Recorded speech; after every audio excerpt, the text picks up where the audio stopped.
Hola, buenas tardes. Bienvenidos al Desván de Estrella en fermusica.com.ar, en radiosdecorrientes.com.ar, fermusica-venezuela.blogspot.com. Os damos la bienvenida y espero que hayáis tenido una semana estupenda. Como cada sábado tenemos invitados especiales. Este va a ser muy especial y le guardaremos para sorpresa para el final. Y hablaremos de curiosidades históricas, literarias, algo de música, alguna reseña. Ya veréis todo lo que traemos esta tarde. Bueno, damos comienzo a la primera sección de patochadas. Y tenemos con nosotros a César M. Martín.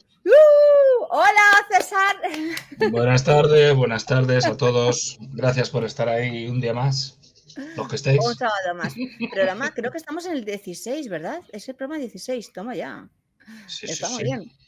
Y también tenemos a Jorge de Leonardo. Jorge, hola, ¿cómo estás? Buenas tardes Estrella, Estrella Vega, buenas tardes César M. Martín, ¿qué tal? Buenas tardes, Jorge de Leonardo. Muy bien. ¿Qué?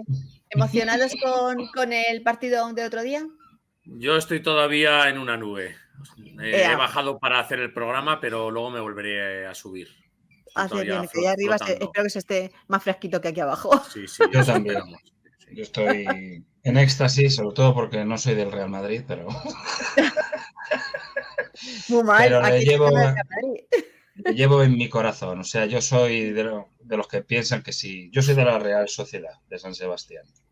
Y yo digo que lo que no gane la Real, que lo gane el Madrid. Así soy yo. Ay, qué otra amenaza. Bien, César. Bravo. Qué bueno. Así soy yo, claro, soy de Madrid, no voy a ser de... Efectivamente. Soy del Real Madrid, en ese caso. Yo digo también que lo que no gane el Real Madrid, que tampoco lo gane la Real Sociedad. Efectivamente, que lo gane el Castilla. El Castilla. Ahí ya empezamos a meter un lío. Tenemos un pequeño lío allí. Bueno, ¿qué tal ha ido la semana? Hemos tenido también, esta noche habrá gente que habrá dormido muy poquito porque estaba el partido de tenis. Lo habéis visto, ¿verdad? El de don Rafael Nadal Parera, sí, espectacular. Efectivamente, es espectacular. Este hombre, lo que le echen encima, lo gana. Lo gana siempre. Sí, sí. Yo también estoy en éxtasis porque no soy de Rafa Nadal. No, hombre, no, que de ese sí soy, joder. Madre mía, digo, ¿quién eres? ¿Qué español no es de Rafa Nadal? Vamos, Rafa, para siempre. Forever. Efectivamente. Bueno, muchachos, ¿qué nos traéis hoy? Tenemos muchas novedades. ¿César? Pues voy a empezar yo porque tenemos una deliciosa curiosidad. Porque vamos a hablar... Me encantan las deliciosas. Vamos a hablar de los donuts. Los donuts. ¡Ay, qué ricos! Yo no me puedo resistir. Todavía me acuerdo de los anuncios de cuando yo era pequeña de los donuts. El de a mí me daban dos. Me daban dos, algo así, ¿no? Era algo así, sí. Puede ser. O ¿cómo que solo? No, ese de dos era el de Danone. De Petit Suisse. A mí me daban dos. Vale. Pues... El de los donuts era eso de, ¿cómo lo quieres? Yo solo, un cortado, ¡pumba! ¿No os acordáis? Sí. Y luego el de la cartera. ¡Oh! Sí. ¿Y los donuts? ¡Los donuts! Esos eran los anuncios. Vaya publicidad gratuita. Pues sí. Que ahora me acabo de acordar de una pequeña anécdota del colegio, porque pues muchos alumnos, incluido yo, pues muchos de mis compañeros, había una panadería al lado de mi colegio y muchos comprábamos allí pues algún bollo por las mañanas, ¿no? Pues un cuerno de chocolate, una palmera, donuts, tal. Entonces, había un compañero... Todos diabéticos. Todos diabéticos, sí. Todos redonditos. Pues había un compañero que tenía la manía de... Yo soy muy antiguo, ¿eh? Entonces, yo estaba en un colegio que eran pupitres largos, que eran de 2 personas, los pupitres. Muy antiguo. Aparte de que soy antiguo yo, el colegio era muy antiguo y mantenía el mobiliario de los años 60. De los años El caso es que tenía un compañero que le pillaba el pasillo a su izquierda y ponía el bollo en el extremo izquierdo justo del pupitre. Tenía espacio para sacar libros, cuadernos, atender, pero tenía ahí puesto su bollito que se había comprado. Entonces, había un profesor que tenía la manía de ir explicando por el pasillo cosas, pim pum, y de vez en cuando se sentaba en el borde.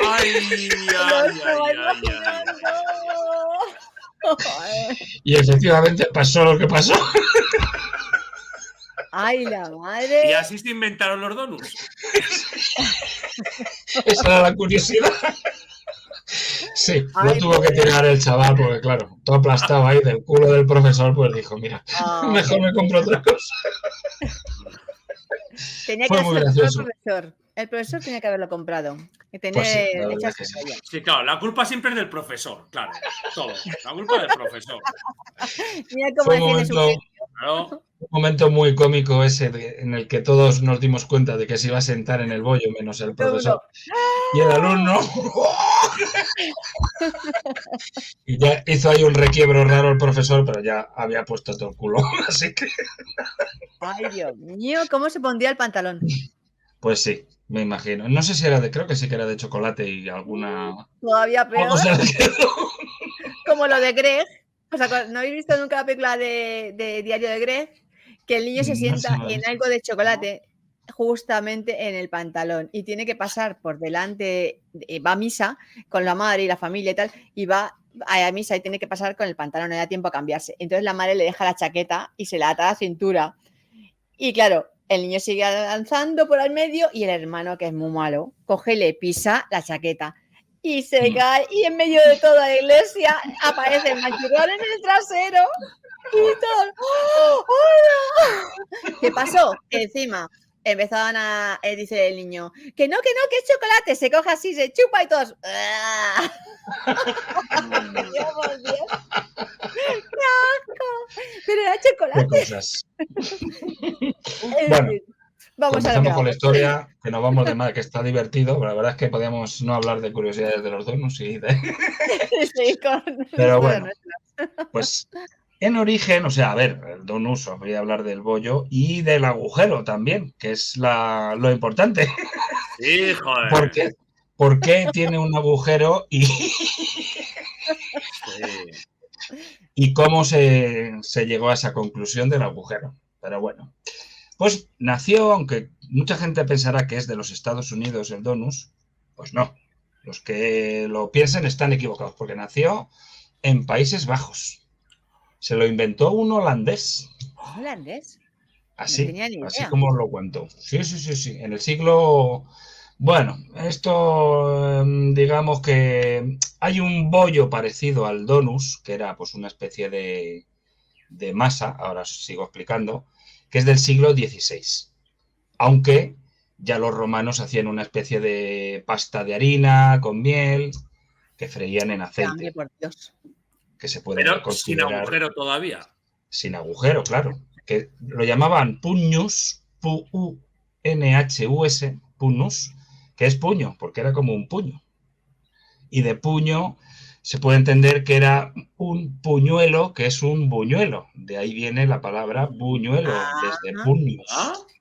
Mira. Para que los que dicen que el latín y griego no vale para nada, fijaos para lo que vale. Para decir tonterías. No. A mí me gusta mucho, me gustaba mucho el latín y griego. Total, que donus, la morfología de la palabra es dough, D-O-U-G-H-T, dough, nut, que es una pasta, dough es pasta y nut, que es nuez, que no es que sea pasta de nuez, sino que es forma de nuez, una pasta con forma de nuez. No sé el tamaño, sería un poco más grande, pero vamos, que era una bolita, por eso se llama donut. ¿Qué de cosas explico en un momento? Totalmente, estoy alucinando. Sí. Total, que vayamos al asunto, al agujero, que es lo importante. Se lo inventó un tal Hanson Gregory, que era un marinero. No es que fuera pastelero ni nada, era un marinero. Y en un viaje desde Países Bajos hasta Estados Unidos, pues tenía unas bolas de estas de masa que se las había dejado su madre preparadas para el viaje, para irlas friendo, pues lo que durara el viaje, pues. Y a él no le gustaban que la parte central se quedara cruda, porque es lo que pasaba al freírlo. Toda la parte del medio, más, claro. Eso es. Entonces, lo de fuera se quedaba muy frito si te pasabas y lo de en medio se quedaba crudo. Y no le gustaba. Y se le ocurrió coger un bote de pimienta y con la tapa meterlo en el medio del bollo y freírlo así. Entonces, todo el borde se hacía y se hacía todo igual, uniformemente. Claro, entonces ya nada quedaba crudo y les gustó mucho a los marineros con los que, porque sí, me imagino que iría de cocinero en el barco y les gustó mucho y me imagino que por eso se entiende que se comercializó allí en Estados Unidos y por eso parece que es un bollo originario de los Estados Unidos, pero no, es holandés y el agujero es para eso, no es por nada en concreto. Es lo que hace la gente en el microondas para calentar la comida, lo que hacen es separarla, dejar un agujero en medio, por ejemplo, imagínate, separarlo más posible, el arroz, lo separas así, haces un agujerico, como si fuera un círculo, y eso entonces se calienta todo de forma homogénea. Claro, pues algo, si la idea el es hombre esa, se le ocurrió, qué buena idea. Ahora, si llega tú al ves, centro del calor.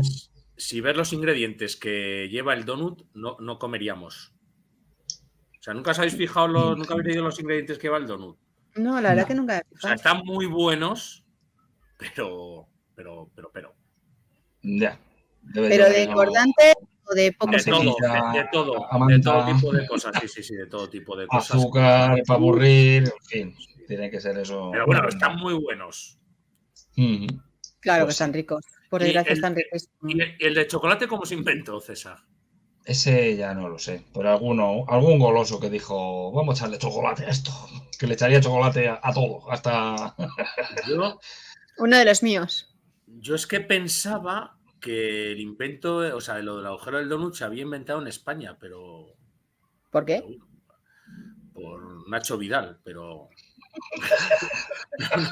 Vamos a ver, ¿sabéis qué es el rombo? Los rombos, no sé si en todos los países lo sacan, los rombos en cierta época era para los que decían cosas que no se podían decir. En las películas, las que había censura y demás. Entonces aquí cuando hay ropa tendida hay que sacar los rombos. Porque hay ropa tendida, censurada. Vas a tener que hacer un móvil de estos así colgando de 2 rombos, siempre en tu programa. Bueno, pues tengo más curiosidades sobre los donuts. Cuenta. En 1981, John Hyde se comió 26 donuts en 6 minutos y tiene el récord. 26 donuts. 26 donuts. Con su agujero. Pues no creo, pero... Y acabaría en el hospital. Ostras, 26 donuts son 26 donuts.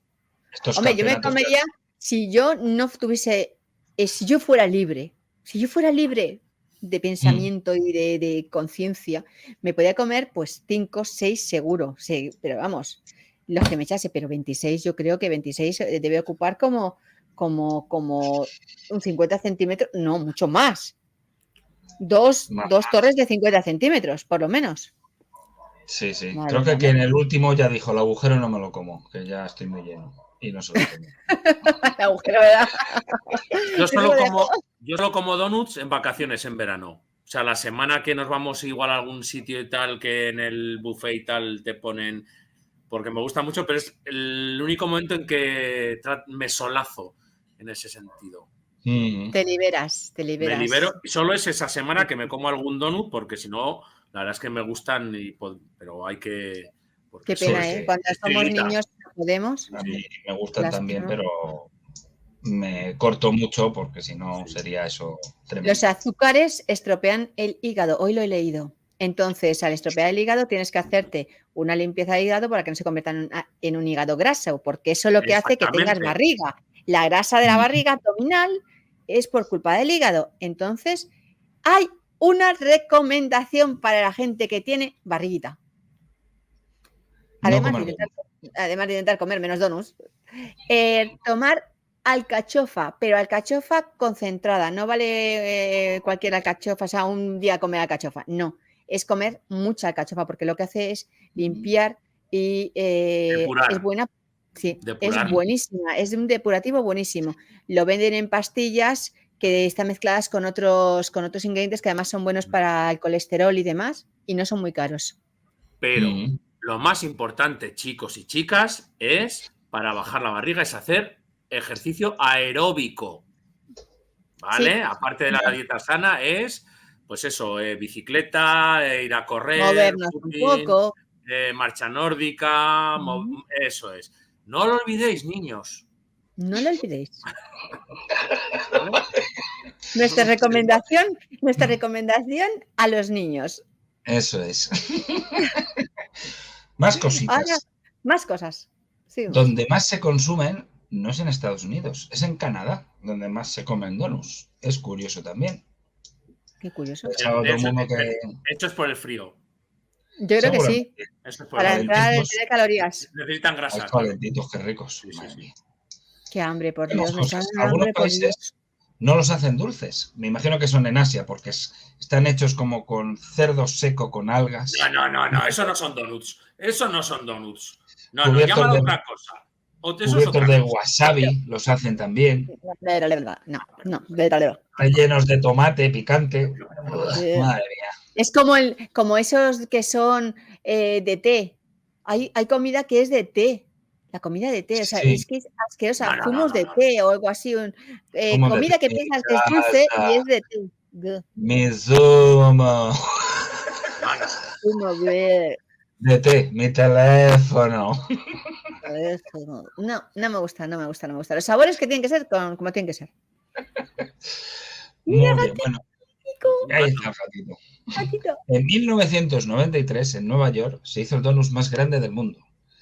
4 metros de diámetro, 40 centímetros de alto y 1,7 toneladas de peso. O sea, ¿qué me dices?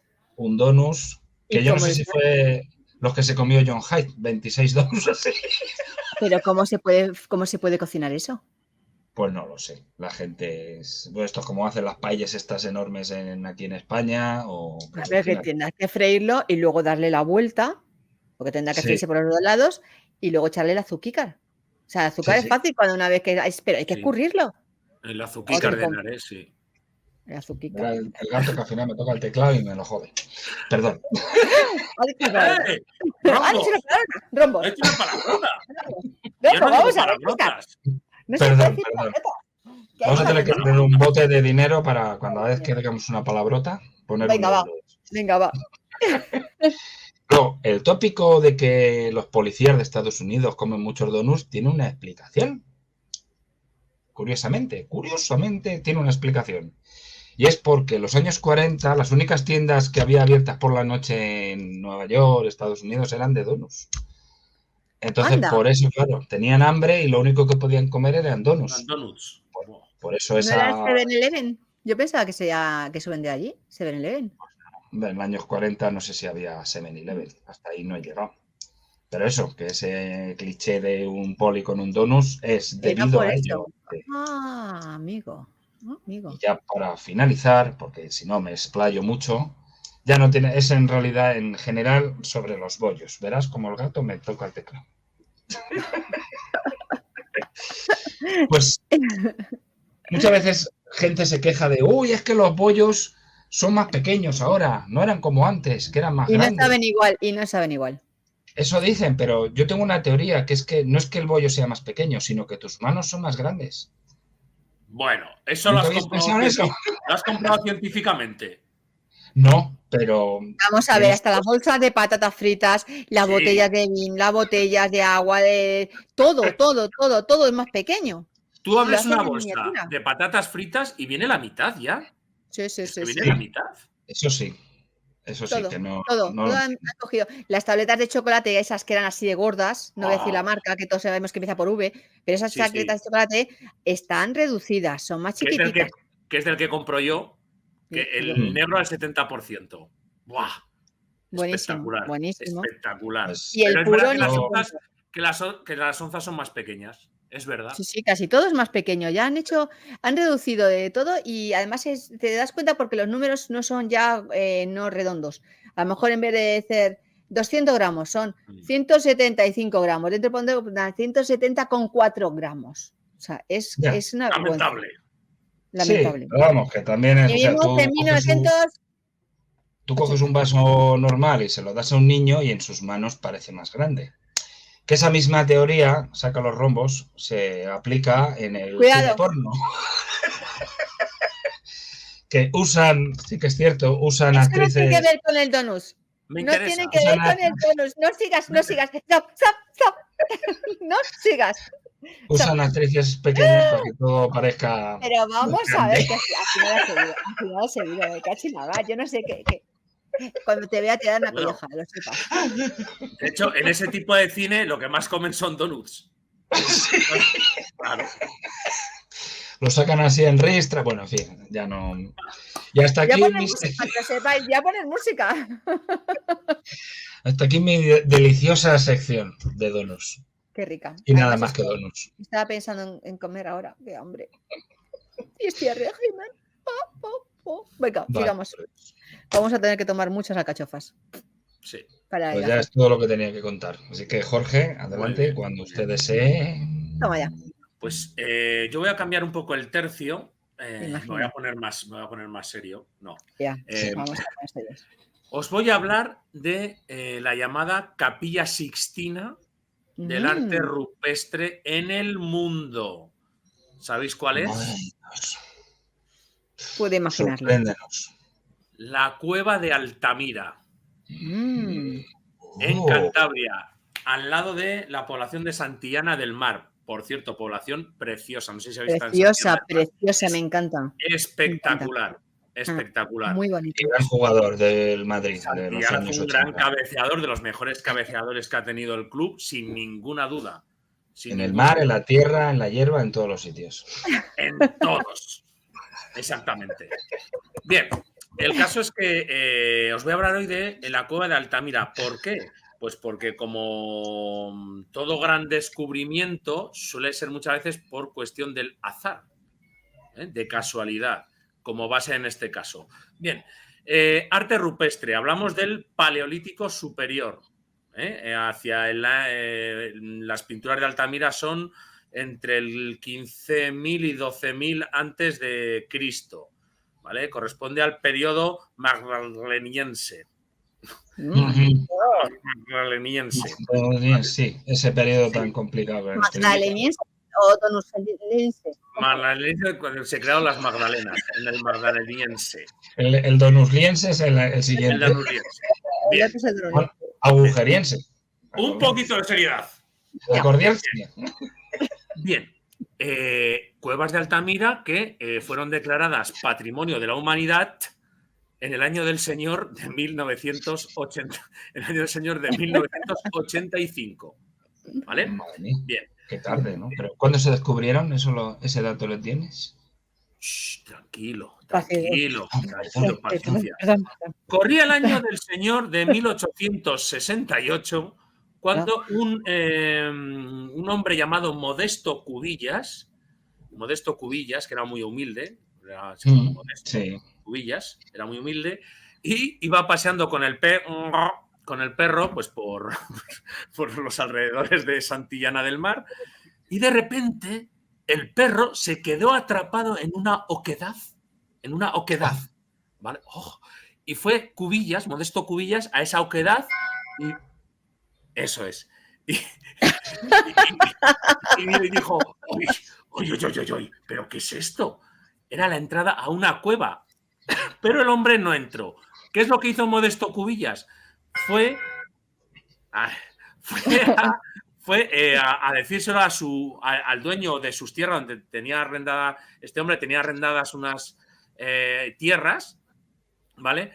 Por parte de Marcelino Sanz de Sautuola, que era un hombre, un potentado, un terrateniente, un hidalgo de los de lanza en astillero, adarga antigua y galgo corredor. Marcelino Sanz de Sautuola, que este hombre era naturalista y paleontólogo, precisamente. Era paleontólogo. Y le interesa a este hombre, iba pues por las cuevas.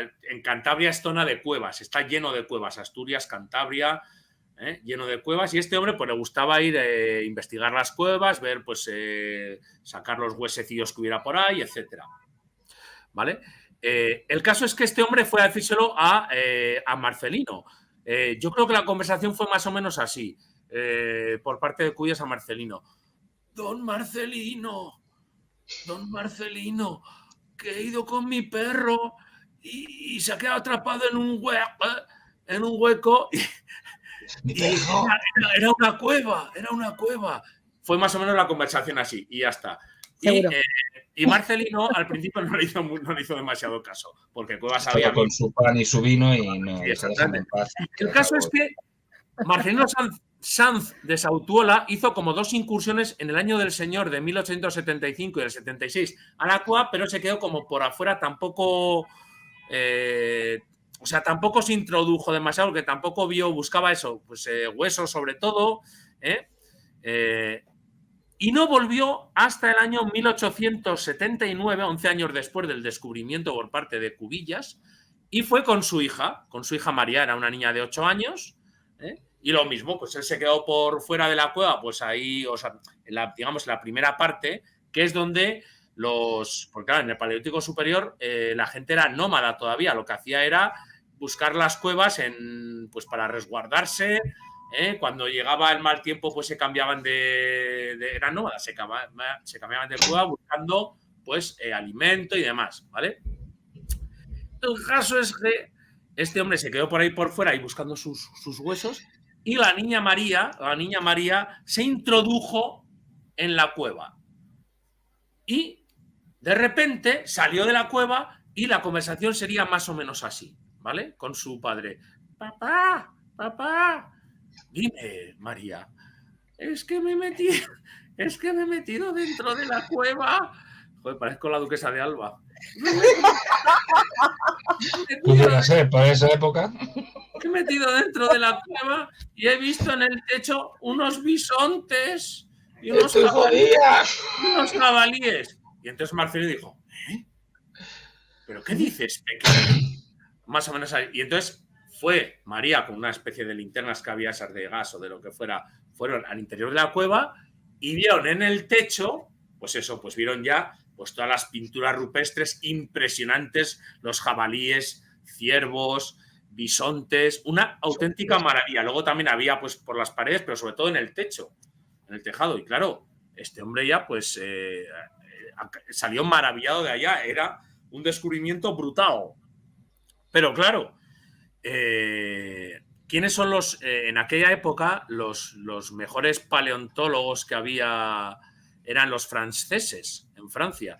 Y claro, este hombre escribió un libro al año siguiente, breves apuntes sobre algunos objetos prehistóricos de la provincia de Santander. Claro, ese libro llegó a los científicos franceses, que no dieron pábulo a esa información. Pensaban que, porque fueron a verlas y tal, pensaban que se lo habían, o sea, pensaban que le habían dado a por libre o que se lo había inventado. Decían que esas pinturas tan bien hechas era imposible, claro, porque antes tenían al hombre prehistórico como eso, pues como unga, como prehistórico. Sí, claro. No había cierta, que no sabían. Y no imaginaban que pudiesen hacer belleza ni creaciones. Correcto. Y pensaban, tenían 2 teorías los franceses, o que que esas pinturas o que las había hecho el mismo Sanz de Sautuola, o que las había hecho cualquiera y que le habían dado a este hombre gato por liebre, que se habían reído de él, fundamentalmente. Pero no todo el mundo se rió de él. Incluso Alfonso XII, en 1881, hizo una visita a Santander y llegó a sus oídos el descubrimiento de la cueva y fue a verla. Y de hecho Alfonso XII quedó maravillado con las pinturas rupestres. Pero bueno, pues el caso es que la mala prensa francesa, de hecho, este hombre, Sanz de Sautuola, murió en el año del Señor de 1888, relativamente joven, con 50 y tantos años, totalmente desacreditado. Y no fue hasta inicios del siglo XX cuando un estudio francés ya, digamos, serio, fue a la cueva. Y ya, porque además en las cuevas en Francia habían aparecido unas cuevas con pinturas rupestres muy parecidas a las de Altamira, y dijeron, oye, pues a ver si esto va a ser cierto. Hola, Parker. Y entonces fueron hicieron un estudio de las cuevas de Altamira y dijeron que efectivamente eran totalmente auténticas y que a pesar de ser prehistóricas, te repito, entre el 12.000 y el 15.000 antes de Cristo, pues que efectivamente habían sido pintadas en aquella época por un trazo humano, que además un trazo humano firme, sin rectificado. O sea, era un auténtico genio El que pintó aquello era un auténtico, él o la que pintó, porque yo he escuchado que podía haber sido mano también femenina o sea, un auténtico genio. ¿De acuerdo? ¿Por qué se conservaron tan bien las pinturas? Os preguntaréis. Preguntáoslo. No, ¿Por qué? preguntaos. ¿Por qué? Yo tengo una pregunta. Que hagáis esa pregunta. Sí, ¿cuál, César? Esa, que ¿por qué ¿Cómo se conservaron tan bien? Pues porque hacia el año 13.000 antes de Jesucristo, nuestro Señor de todos los santos, en el año 13.000 antes de Cristo, hubo un derrumbe y la entrada de la cueva quedó sellada, con lo cual se creó ahí como una especie de microclima hasta que luego, pues supongo que... ¿Y cómo entraron entonces? Claro, vamos a ver, yo me pregunto, el perro se queda atascado, con lo cual el agujerico era pequeño. ¿Cómo entró luego la niña por ese agujerico? Y no solo eso, ¿cómo entró luego su padre? Pues porque retiraron las piedras. ¿Un gato? No, retiraron las piedras, evidentemente quedó una pequeña oquedad y luego al ver que ahí había algo, había una cosa, retiraron las piedras. Por eso quedó las pinturas. ¿Qué pasó?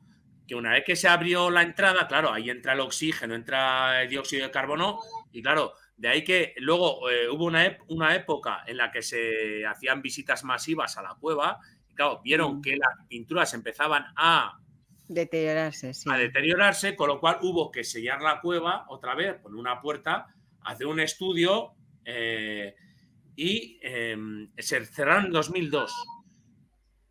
En 2015 se volvieron a abrir, pero solo a grupos de 5 personas, muy restringido, y visita de apenas 37 minutos. O sea, todo como muy... Claro, cuando cerraron la cueva en 2002 para recuperar las pinturas y demás, hicieron al lado una especie de reproducción totalmente igual, que sí que se puede visitar, una reproducción de la cueva exacta, igual, tal cual, que se puede visitar. O sea, tú entras en la reproducción y es como si entrases en la original. Y se puede visitar. Claro, lo suyo es visitar la original, pero eso ya solo es unos pocos privilegiados. Y es espectacular. Me imagino que habrá que guardar un orden, a lo mejor meses. Pues imagínate, 5 personas y 37 minutos de visita, pues imagínate, pero porque ya te digo, la Capilla Sixtina fue el descubrimiento, uno de los descubrimientos de la historia de la humanidad. Esas pinturas. Increíble. Tengo una duda, ¿el perro se salvó? Es que no sé si me he enterado de... Sí, el perro de hecho todavía vive. Ah, bueno, menos mal. Sí. Sí, no, sí, se salvó. Sí. ¿Esa es tu preocupación? Se quedó atascado y tirarían de él y lo sacarían. Claro. ¿No? Te muestro yo un descubrimiento mundial y te preocupas por el perro. A ver, los animales es muy importante. Pobrecito. A ver, Jorge. Ahora me he acordado, ahora que lo has dicho, que las cuevas del Águila en Ávila también fue por una casualidad así, que las descubrieron. Estas son de estalactitas y estalagmitas. No, son las cuevas del Ávila en Águila. Del Ávila en Águila, sí. O el de Águila en Águila. Según dicen que había unos chavalillos... El Águila, Válila. Nadie sabrá la verdad. Nadie sabrá la verdad. Nadie sabrá. Pues no sé en qué año fue, pero dicen que había unos chiquillos ahí jugando al balón cerca de las cuevas del Águila. Y que el balón se les escapó y que se metió así, pues en una oquedad también, y que el chaval se metió por ahí y de repente vio ahí pues es toda la cueva que había y ya avisaron a quien fuera, avisaron así en plan, mamá. Eso, ¿cómo fue la conversación? ¿Cómo fue la conversación? Y la madre, cállate ya, hombre, déjame en paz, que no quiero saber nada de ti. Y entonces metieron a un perro, ya esto me lo estoy inventando. Es que, si os fijáis, muchos de los grandes descubrimientos son por casualidad, son cuestión de azar. Eso, ahora el hombre el perro que se quedó atrapado. Luego la niña que entra dentro, la hija, y ve de repente porque el padre no había entrado O sea, casualidad. Sí. Totalmente, es que suele ser así las cosas, como se descubren. Tener en cuenta que la cueva de Altamira tiene 270 metros de longitud, que es mogollón. O sea, 270 metros de largo. Claro, por eso este hombre se quedó como en el... Claro, porque al final es donde los hombres las cavernas es donde habitaban, en el exterior, o sea, en la primera parte de la cueva, no dentro.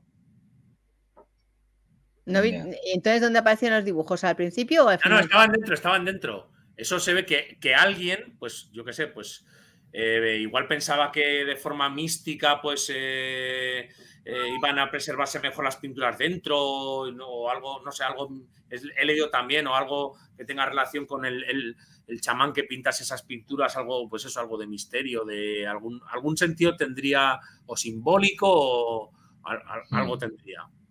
A la entrada estaba pintado de gotelé, me parece, me suena. Sí. Para que eso es más, resiste más el tiempo. Claro. Pero ya estaban las pinturas ahí. Sin duda, sí. Oye, qué interesantes. Qué historia, y eso es lo que... Sí. Y ahora que fue en el Magdaleniense, ¿no? Claro, es que el Paleolítico Superior, claro, hay varias eras, la Auriñaciense, Magdaleniense, Soltrense, Niense, o sea, son varias. No hay que confundirlas. No hay que confundirlas, no. Por eso. El donunciense es muy importante. El magdaleniense fue además el auge mayor en la Bella Easo, me parece que fue. Sí, creo que sí. Efectivamente. Luego, qué poca seriedad. Qué poca seriedad tenemos aquí. En este programa tenemos muy poca seriedad. Ninguna. Nos van a tomar por estafadores, por mentirosos. Está todo, vamos a ver, ahora me voy a poner serio. Está todo muy documentado. Todo. Pues sí.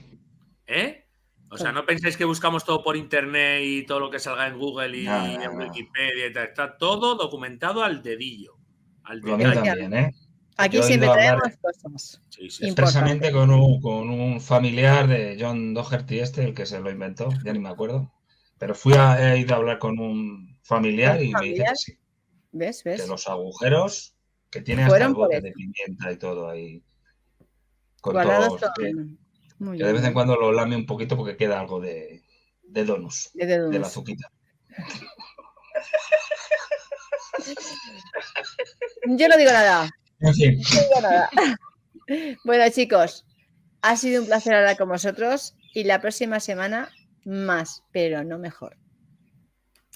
¿Os parece? Muchas gracias. Gracias a vosotros. Hasta luego. Evidentes. Os quiero. Invidentes.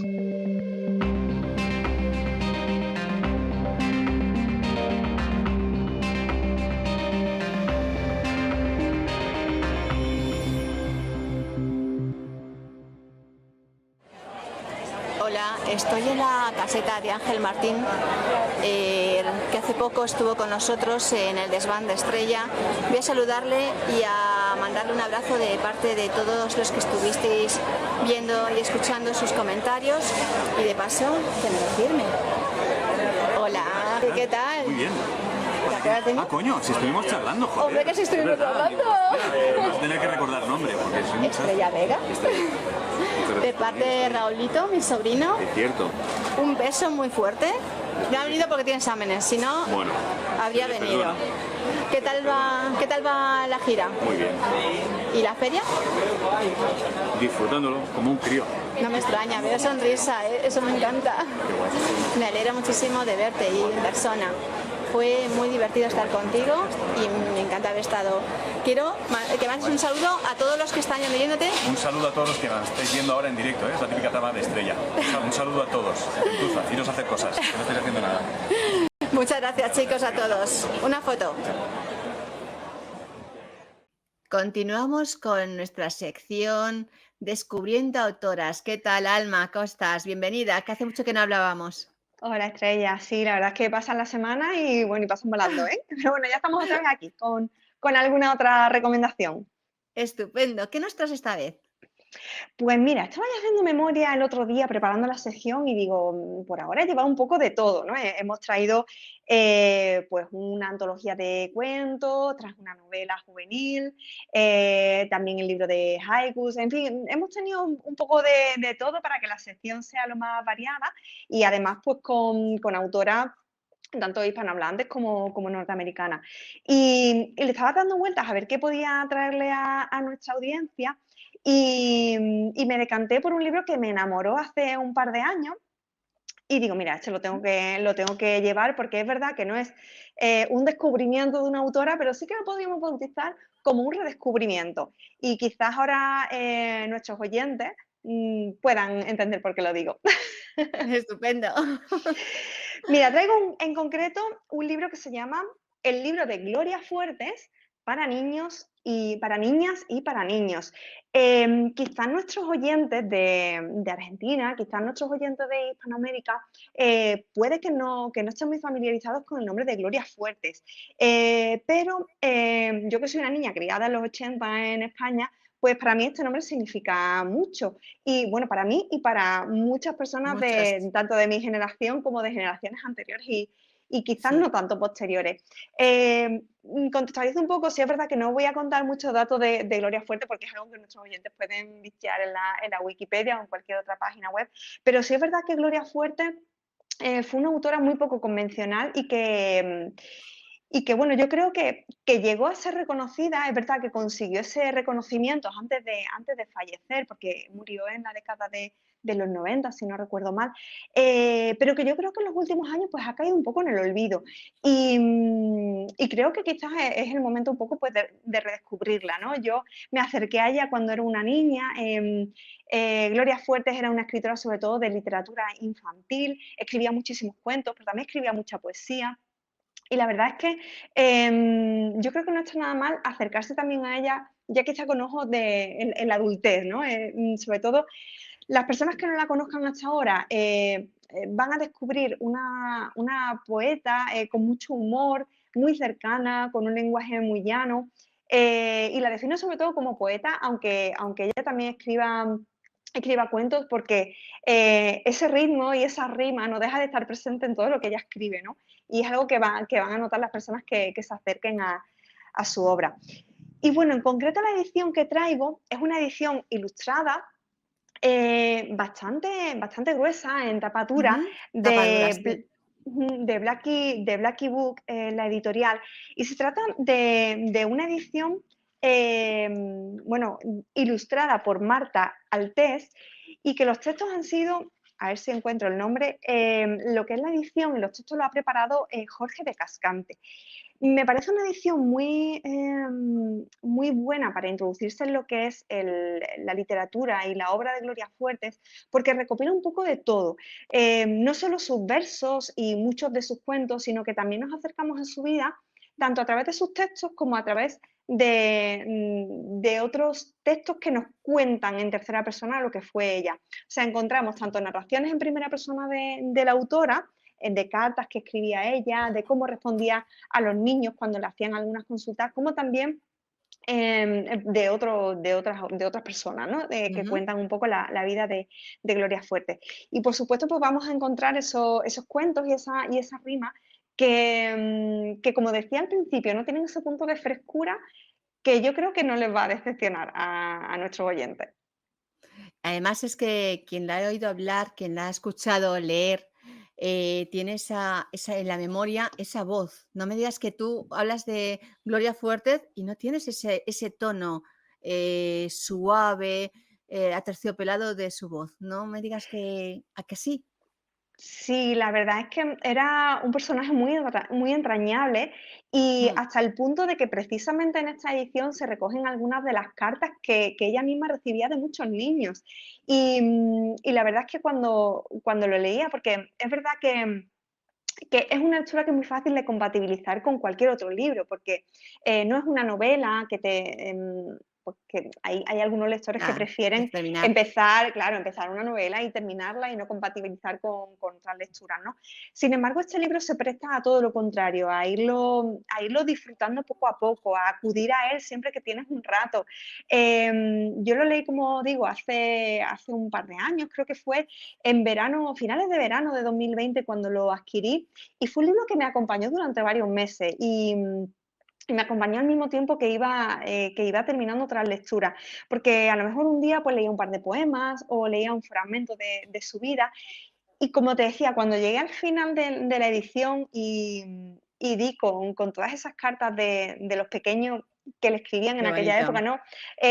niños y niñas que hoy en día pues ya son adultos, pues la verdad es que, no sé, de algún modo me trasladó también a mi propia niñez, ¿no? Y empaticé mucho con esas historias y recordé pues ese sentimiento que suscitaba Gloria Fuertes, porque además fue una persona muy televisiva, que la veíamos en muchos Muchísimo. programas de televisión Cierto. dedicados a los más pequeños.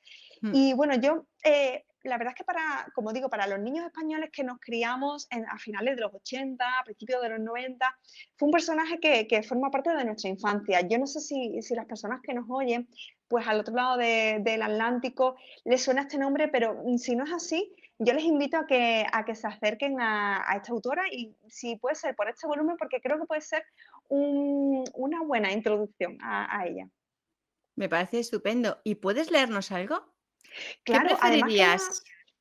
pues lo voy a hacer al azar, hecho ya. Sabes que otras veces tenía un ¿Algo fragmento preparado? elegido, pero la verdad es que como este libro lo disfruté tanto de principio a fin, sí es verdad que voy a intentar elegir un fragmento que sea de ella, no a lo mejor una carta o tal. Pero pensaba, digo, mira, lo voy a dejar un poco al azar y a ver qué surge. Sí me gustaría comentar también, antes de dedicarnos a leer un fragmento, que no es el único volumen que encontramos de este estilo, un volumen ilustrado y con una sección de obras.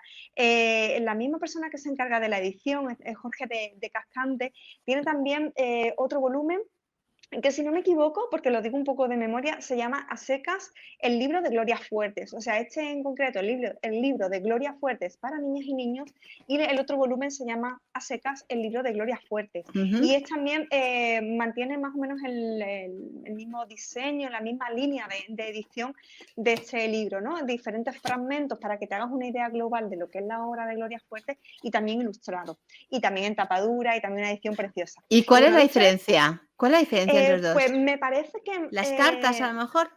no estoy segura, porque es cierto que yo adquirí este volumen precisamente en la librería de CaixaForum, que CaixaForum es una red de centros que pertenece, bueno, para quien no lo sepa, que pertenece a una entidad financiera de aquí de España y que suele tener pues libros muy curiosos, ¿no?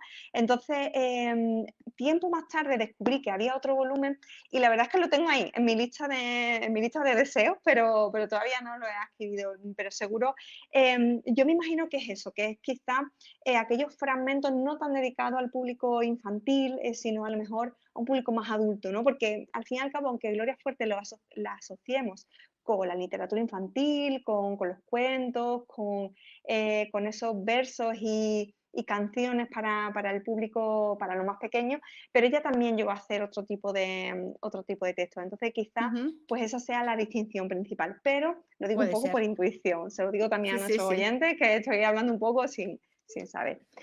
Bueno, pues dicho esto, mira, él ha salido un poema que se llama Don Libro está helado. Mira, viene muy bien porque ya que hablamos aquí Muy de bien. literatura y de Per libros, perfecto. Genial, vamos genial. allá. Estaba el señor Don Libro sentadito en su sillón. Con un ojo pasaba la hoja, con el otro ve la televisión. Estaba el señor Don Libro aburrido en su sillón, esperando a que viniera a leerle algún pequeño lector. Don Libro era un tío sabio, que sabía de luna y de sol, que sabía de tierras y mares, de historias y aves, y de peces de todo color. Estaba el señor Don Libro tiritando de frío en su sillón. Vino un niño, lo cogió en sus manos y el libro entró en calor. Ay, qué bonita, no me digas. Sí, Preciosa, ¿eh? la verdad es que yo Muy creo que motivadora para los niños, muy motivadora. nuestros oyentes habrán podido ya intuir lo que era la poesía de Gloria Fuertes y un poco su obra. Era, como digo, esa rima tan fresca, tan natural, tan cercana. Yo creo que por Cierto. eso nos llamaba tanto la atención a los más pequeños, ¿no? Porque Claro, era además, sencilla, no era con palabras rebombantes, ¿sabes? Yo creo que por eso nos gustaba, porque podíamos entenderla. Cuando eres pequeño, algunas palabras te cuestan más, y estas eran muy llanas.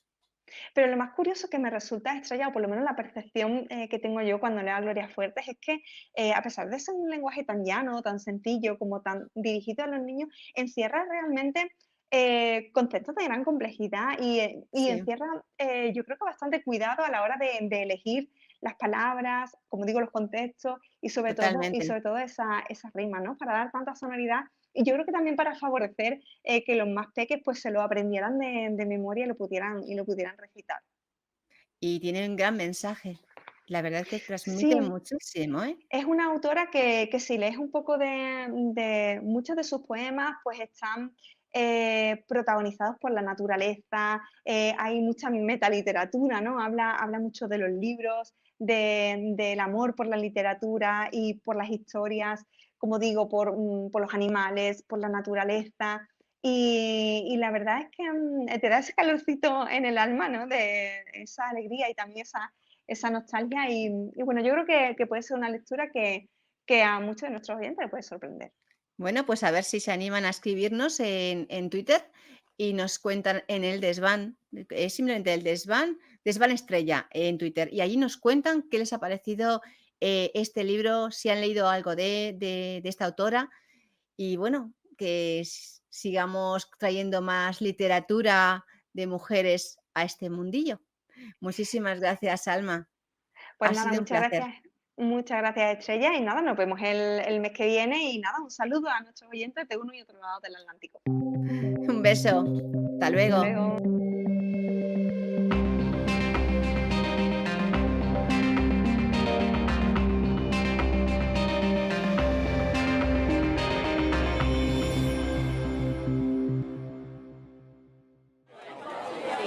Continuamos en la Feria del Libro.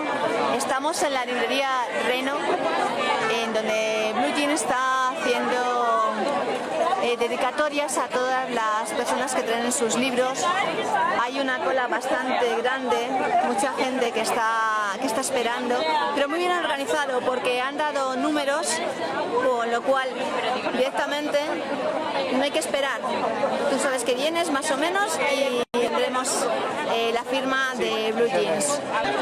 Muy buenas, ¿qué tal? ¿Cómo estás, Blue? ¿Te acuerdas de mi estrella? Estrella. Muy bien. ¿Estás saliendo en directo para los del desván? ¿Qué tal? Por favor, mándales un saludo, están todos encantados. Pues nada, mando un fuerte abrazo, un beso y un saludo a toda la gente del desván. Aquí estoy con Estrella, con Gil de Chope. Enhorabuena. Libro, además. Exactamente, enhorabuena. Estarás feliz, ¿no? Estoy muy contento por todo, por el lanzamiento, por todo lo que está pasando, por estar en la Feria del Libro también, que parece que este año ya la cosa se ha normalizado por completo. Menos mal. Y nada, pues eso, otra vez por la fila, la gente, los nervios y el calor también del retiro, pero muy bien, ¿no? Eres un encanto y lo sabes. Todos te tienen muchísimo cariño y es normal porque eres una gran persona. Bueno, tengo mis días de... Bueno, seguro que tu novia lo dice, Tengo mis pero... días. No, pero bien, de momento creo que es mejor ser buena persona, ser buen escritor. Yo me esfuerzo en ambas, pero bueno, de momento no sé si soy mejor persona que mejor escritor, pero bueno. Estamos deseando poder ver cómo sale en televisión. Hay las series, ¿no? La serie, sí. Bueno, estamos ahí. Se está rodando ya la serie de La Chica Invisible, que está ya en Carmona rodándose desde hace un par de meses. Acaban dentro de un tiempo y bueno, el campamento estamos ahí, hemos vendido los derechos audiovisuales a una productora inglesa para hacer una serie a nivel internacional, así que bueno. ¡Qué orgullo! ¡Eres un orgullo! Ya veremos. Dios. Hay que poquito a poco y aprovechando el momento y disfrutando también y trabajando, que es de lo que se trata. Pues muchísimas gracias. Gracias a ti, Un beso Estrella. muy fuerte. Gracias. Sonreíd para el desván, los dos. Ahí. Gracias.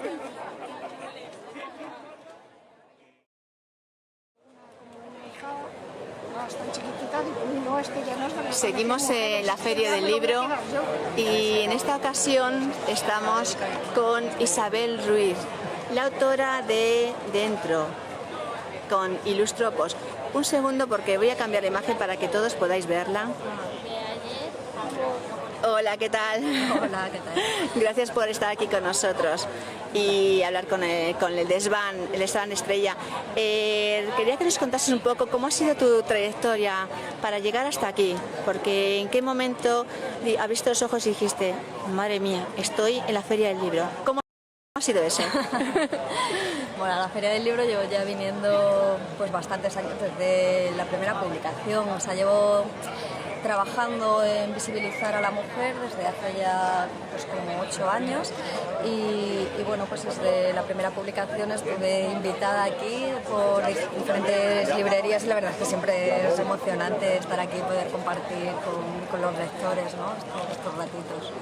Cuando llegaste aquí la primera vez, ¿qué pensaste? ¿Lo he logrado? ¿Es tu sueño? No sé, sí, la verdad que siempre idealizas la feria, ¿no? Cuando estás aquí como visitante, como lectora, comprando y de momento verte al otro lado, ¿no? En la caseta firmando libros, pues siempre es muy emocionante, ¿no? ¿Cómo se te ocurrió dedicarte al tema de las mujeres? Con tus libros, ¿cómo fue? ¿Cómo surgió la idea? Bueno, o sea, yo cuando empecé con los libros de mujeres, hace ya unos cuantos años, en el 2015 publiqué el primero y en un contexto bastante diferente al que tenemos ahora. En ese momento todavía no había libros de mujeres, o sea, ilustrados, como puede ver ahora, ¿no? En cualquier librería o en cualquier biblioteca puedes encontrar un montón de libros, pero en ese momento pues todavía no había este tipo de publicaciones, sobre todo en ilustrado, ¿no? Sé que había recopilaciones de biografías de mujeres, pero más para público adulto, ¿no? Y bueno, yo soy madre, tengo una hija y un hijo y de alguna forma quería darle los referentes que a mí me faltaron en mi educación, ¿no? ¿Tuviste apoyo de gente que te echase una mano en este mundillo? No, en el mundo editorial yo la verdad es que no tenía ningún contacto y bueno, los libros están publicados a través de crowdfunding. Llevo ya 8 años publicando de esta manera y la verdad es que es muy gratificante porque he ido generando una comunidad de personas que van apoyando pues cada publicación y bueno, ya somos como una gran familia, ¿no? Y cada vez que publico un libro pues suelen apoyarme. Y este que tenemos aquí al lado, vamos a verlo un poquito por encima. Este que es alucinante, las ilustraciones. Precioso. ¿Cómo lo creaste? ¿Cómo surgió? Pues bueno, a lo largo de estos años en los que he ido rescatando distintas vidas de mujeres, me he ido encontrando también con muchas historias de mujeres españolas, pues que su vida profesional y personal se ha visto truncada, ¿no? A través de, culpa del franquismo, ¿no? Entonces, pues bueno, a raíz de ahí pues empecé a entrar en contacto más, a conocer pues a vidas de mujeres que habían estado en la cárcel, ¿no? Y una de las biografías que descubrí fue la de Tomasa Cuevas, ¿no? Que es una militante del Partido Comunista que pasó por distintas prisiones y una vez en libertad se dedicó a recorrer distintas cárceles, una vez en libertad se dedicó a recorrer España para recoger los testimonios de compañeras que habían compartido prisión con ella, ¿no? Y bueno, pues la lectura de esos testimonios fue el desencadenante del libro. Luego a partir de ahí ya empecé a investigar otros testimonios, a tener más referentes, pero ese fue como el punto de partida. Fuiste muy valiente, la verdad, Sí, valiente, pero la verdad es que son tan impactantes que de alguna forma tuve la necesidad de poder compartir, ¿no? Esas vivencias y poder colaborar a que se pudieran dar a conocer, ¿no? Pues mira, Isabel, me encantaría que algún día vinieses a mi programa El Desván de Estrella, que se emite en la radio online y también en YouTube, y que nos pudieses hablar de esto, porque creo que es una historia muy bonita que puedes traer a la gente y abrir los ojos a muchas personas. Estás invitada. Un placer. Muchísimas gracias y muchísimo éxito. Nada, gracias a vosotras. Un abrazo. Una foto de las dos mirando. Tal Desván, Estrella. Hola, buenas tardes. Tenemos otro programa de entrevistas del Desván. Y en esta ocasión tenemos a alguien que todo el mundo conoce, pienso yo. Es una persona muy habitual de medios de comunicación, que transmite, que es una buena comunicadora, una mujer que ha luchado muchísimo desde que era muy jovencita, y espero que en breve esté por aquí y nos pueda saludar. Marta Robles, creo que la tengo por aquí, a ver si puedo meterla en la transmisión. Hola, Marta. Te oigo perfectamente. ¿Qué tal? ¿Cómo estás? Muy bien, ¿y tú? Pues encantada de hablar contigo. Tenía muchísimas ganas. Eres de esas personas que siempre he admirado, que he seguido bastante tu trayectoria y cuando te he visto en las entrevistas me ha dado la sensación de que tienes muchísimo, muchísimo que contarnos. Entonces, pues nada, bienvenida al desván. Muchas gracias, aquí estamos, a tu disposición. Pues mira, me gustaría, bueno, un saludo a todos los que os estáis incorporando. Voy a ver si os puedo ver en otra pantalla para poder saludaros, porque si no es más complicado para mí. En el muy chiquitico. Bueno, ¿qué te parece, Marta, si nos hablas un poquitito de ti misma, de cómo eres como mujer y como persona? Luego ya vamos a tu faceta profesional. La verdad es que me resulta un poco complicado hablar de mí mismo. Mejor dicho, no te creas que es una cosa que me guste nada en absoluto, ¿no? A mí Yo soy una observadora nata como buena periodista y como buena escritora. Creo que es imprescindible observar, escuchar y aprender. Y por eso me gusta mucho más que ser protagonista, estar en tu lado de las cosas en el que tengo en este momento, ¿no? Y sobre todo ya te digo que me considero una persona tan normal, pues soy periodista, soy escritora, soy mamá, soy amiga y soy una persona muy normal. Y todo eso además lo soy 24 horas al día. Quiero decir que no hay una parcela de mi vida que desaparezca en algún momento de mis 24 horas del día. Yo soy todo lo que soy a lo largo de todo el día y de toda la noche. No cambio ni cuando estoy en la tele, ni cuando estoy fuera, ni cuando estoy en la radio, ni cuando estoy en Instagram, ni cuando estoy tomándome un vino, ni cuando estoy con mi marido, con mis hijos. Yo creo que eso es hoy un extraño valor, porque es el valor de la normalidad. Ahora que parece que todo es puro postureo, yo lo más es una luz que tengo aquí que me han regalado mis hijos, que me dicen, mamá, eso es lo único. Así que si me ves un poco más mona, es que tengo un poco de luz aquí que me han puesto mis hijos. Me parece estupendo. No me lo he puesto porque no me ha dado tiempo. Yo también tengo una de esas bolitas así, un circulito con luces. Pues como podéis ver, Marta es muy natural, pero además tiene como las ideas muy preclaras. Cuando la escuchas hablar, te absorbe y vais a comprobarlo en esta entrevista. Quiero decir que el año pasado sacó a la venta su libro Pasiones Carnales, que es un ensayo novelado. Luego quiero que hablemos bastante de él porque es muy interesante. Y primero va a estar en la Feria del Libro para todos aquellos que la conozcáis, que sigáis sus pasos. Estará el día 4 en la caseta 66 y el sábado día 11 en la 225, si no me equivoco, ¿verdad? Eso es. Ahí estaré. Estupendo. Pues vamos a ir un poco a conocerte poco a poco. ¿Cómo fue tu salto a la radio? ¿Cómo comenzaste? Bueno, mi salto a la radio, yo no empiezo en radio, yo empiezo en prensa en el tiempo donde entré en prácticas cuando era muy, muy jovencita. Hice toda la carrera de periodismo mientras trabajaba porque mi padre no quería que yo hiciera esa carrera y decidió que no me lo iba a pagar. Entonces hice COU y la carrera de periodismo trabajando y tuve un pequeño percance en primero y es que me atropelló una moto y tuve un accidente muy gordo. Y entonces me partí las dos piernas, me abrí la cabeza, estuve 2 años. ¡Ay, Dios! ¡Madre mía! Pero me sirvió para poder sacar 2 cursos en uno de la carrera a la que había llegado un añito más tarde y eso pues me congratuló conmigo misma, ¿no? Dije, bueno, pues a lo mejor esto me ha pasado para que yo pueda seguir mi camino como corresponde. Y bueno, empecé en prácticas en la revista Tiempo. Antes de eso ya, mientras estaba en la universidad, colaboré con varios medios, pero de manera rotunda cuando entré en la revista Tiempo, donde además estando en prácticas me pasó algo muy sorprendente y es que firmé 2 portadas, una sobre las novias del príncipe y otra sobre la publicidad encubierta en televisión, que es algo muy extraordinario. Para todos los compañeros periodistas saben que estar en prácticas en un medio y firmar 2 portadas de la que era entonces la revista más importante de España, pues era muy complicado.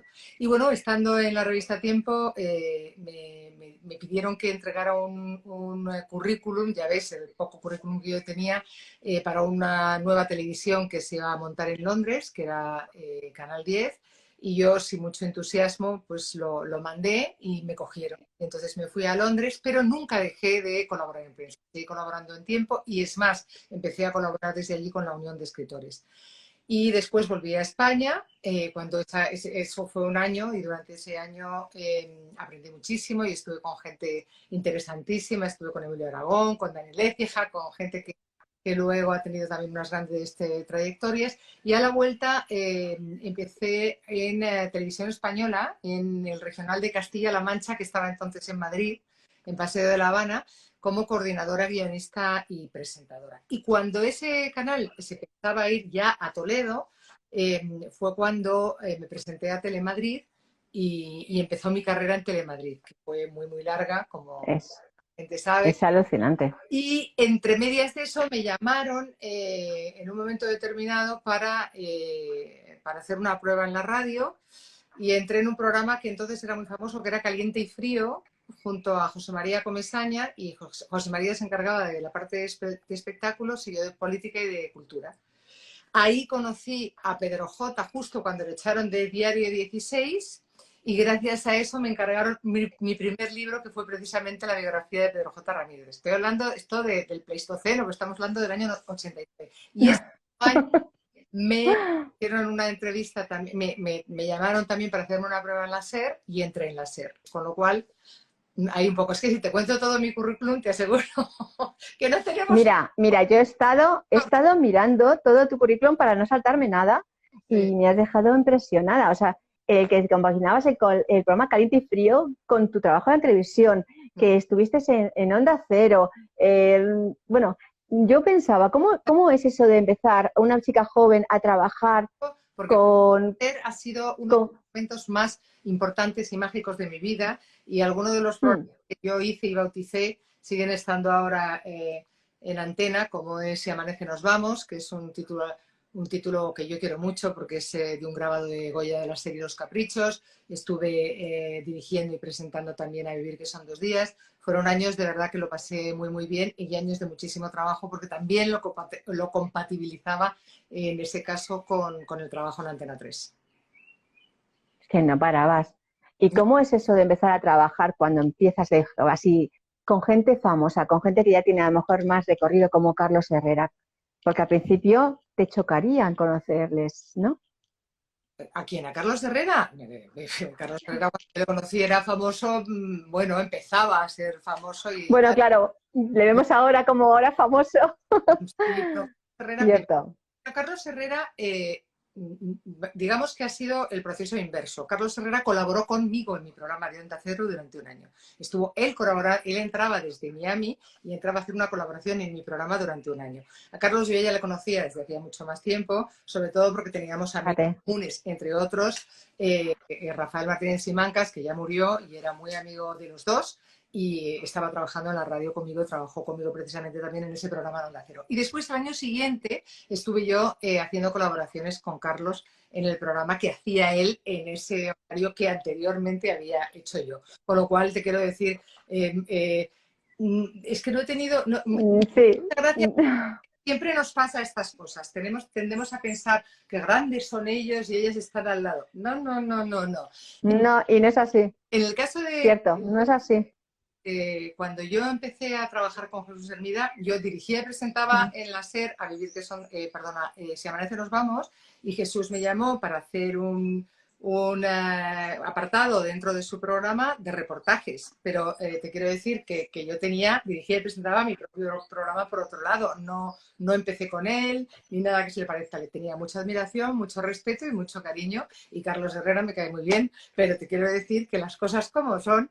Yo he dirigido y presentado mis propios programas como tantas y tantas y tantas mujeres. Con la misma nivel y en el mismo sitio que hombres. ¿Crees que es difícil para la mujer estar en un nivel como el tuyo de forma habitual o llegas con menos, o sea, con las mismas complicaciones que puede llegar un hombre? ¿Cómo piensas que es ese mundo? El mundo en general. Hemos cambiado mucho y las cosas han cambiado mucho. El primer programa que yo dirigí y presenté en Telemadrid cuando tenía 28 años, pues simplemente aparecía como presentadora porque, aunque lo dirigía y cobraba por dirigirlo, era mujer y era demasiado joven para aparecer como directora. Con lo cual esas cosas ahora ya creo que no se dan. Por lo menos me parece que en los medios o en el mundo en el que yo me muevo de los medios no veo que se estén dando como se daban antes.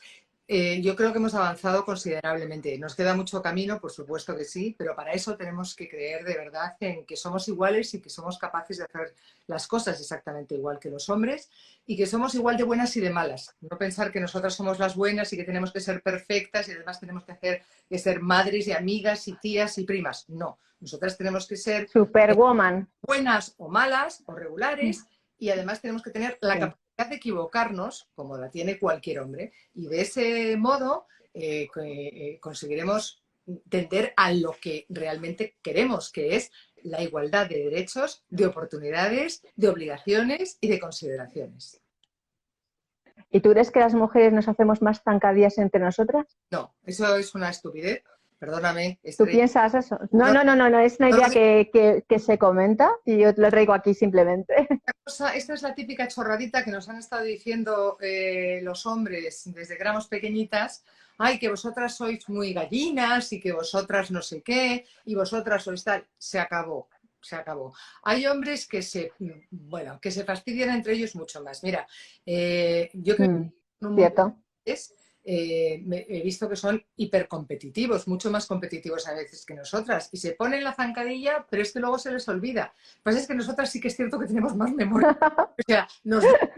O sea, realmente una mujer nos vaya a fastidiar, ¿no? Y como me decía Madeleine Albright, siempre nos parece que, oye, que la mujer que le haga daño a otra mujer debería tener reservada una esquinita más calentita en el infierno.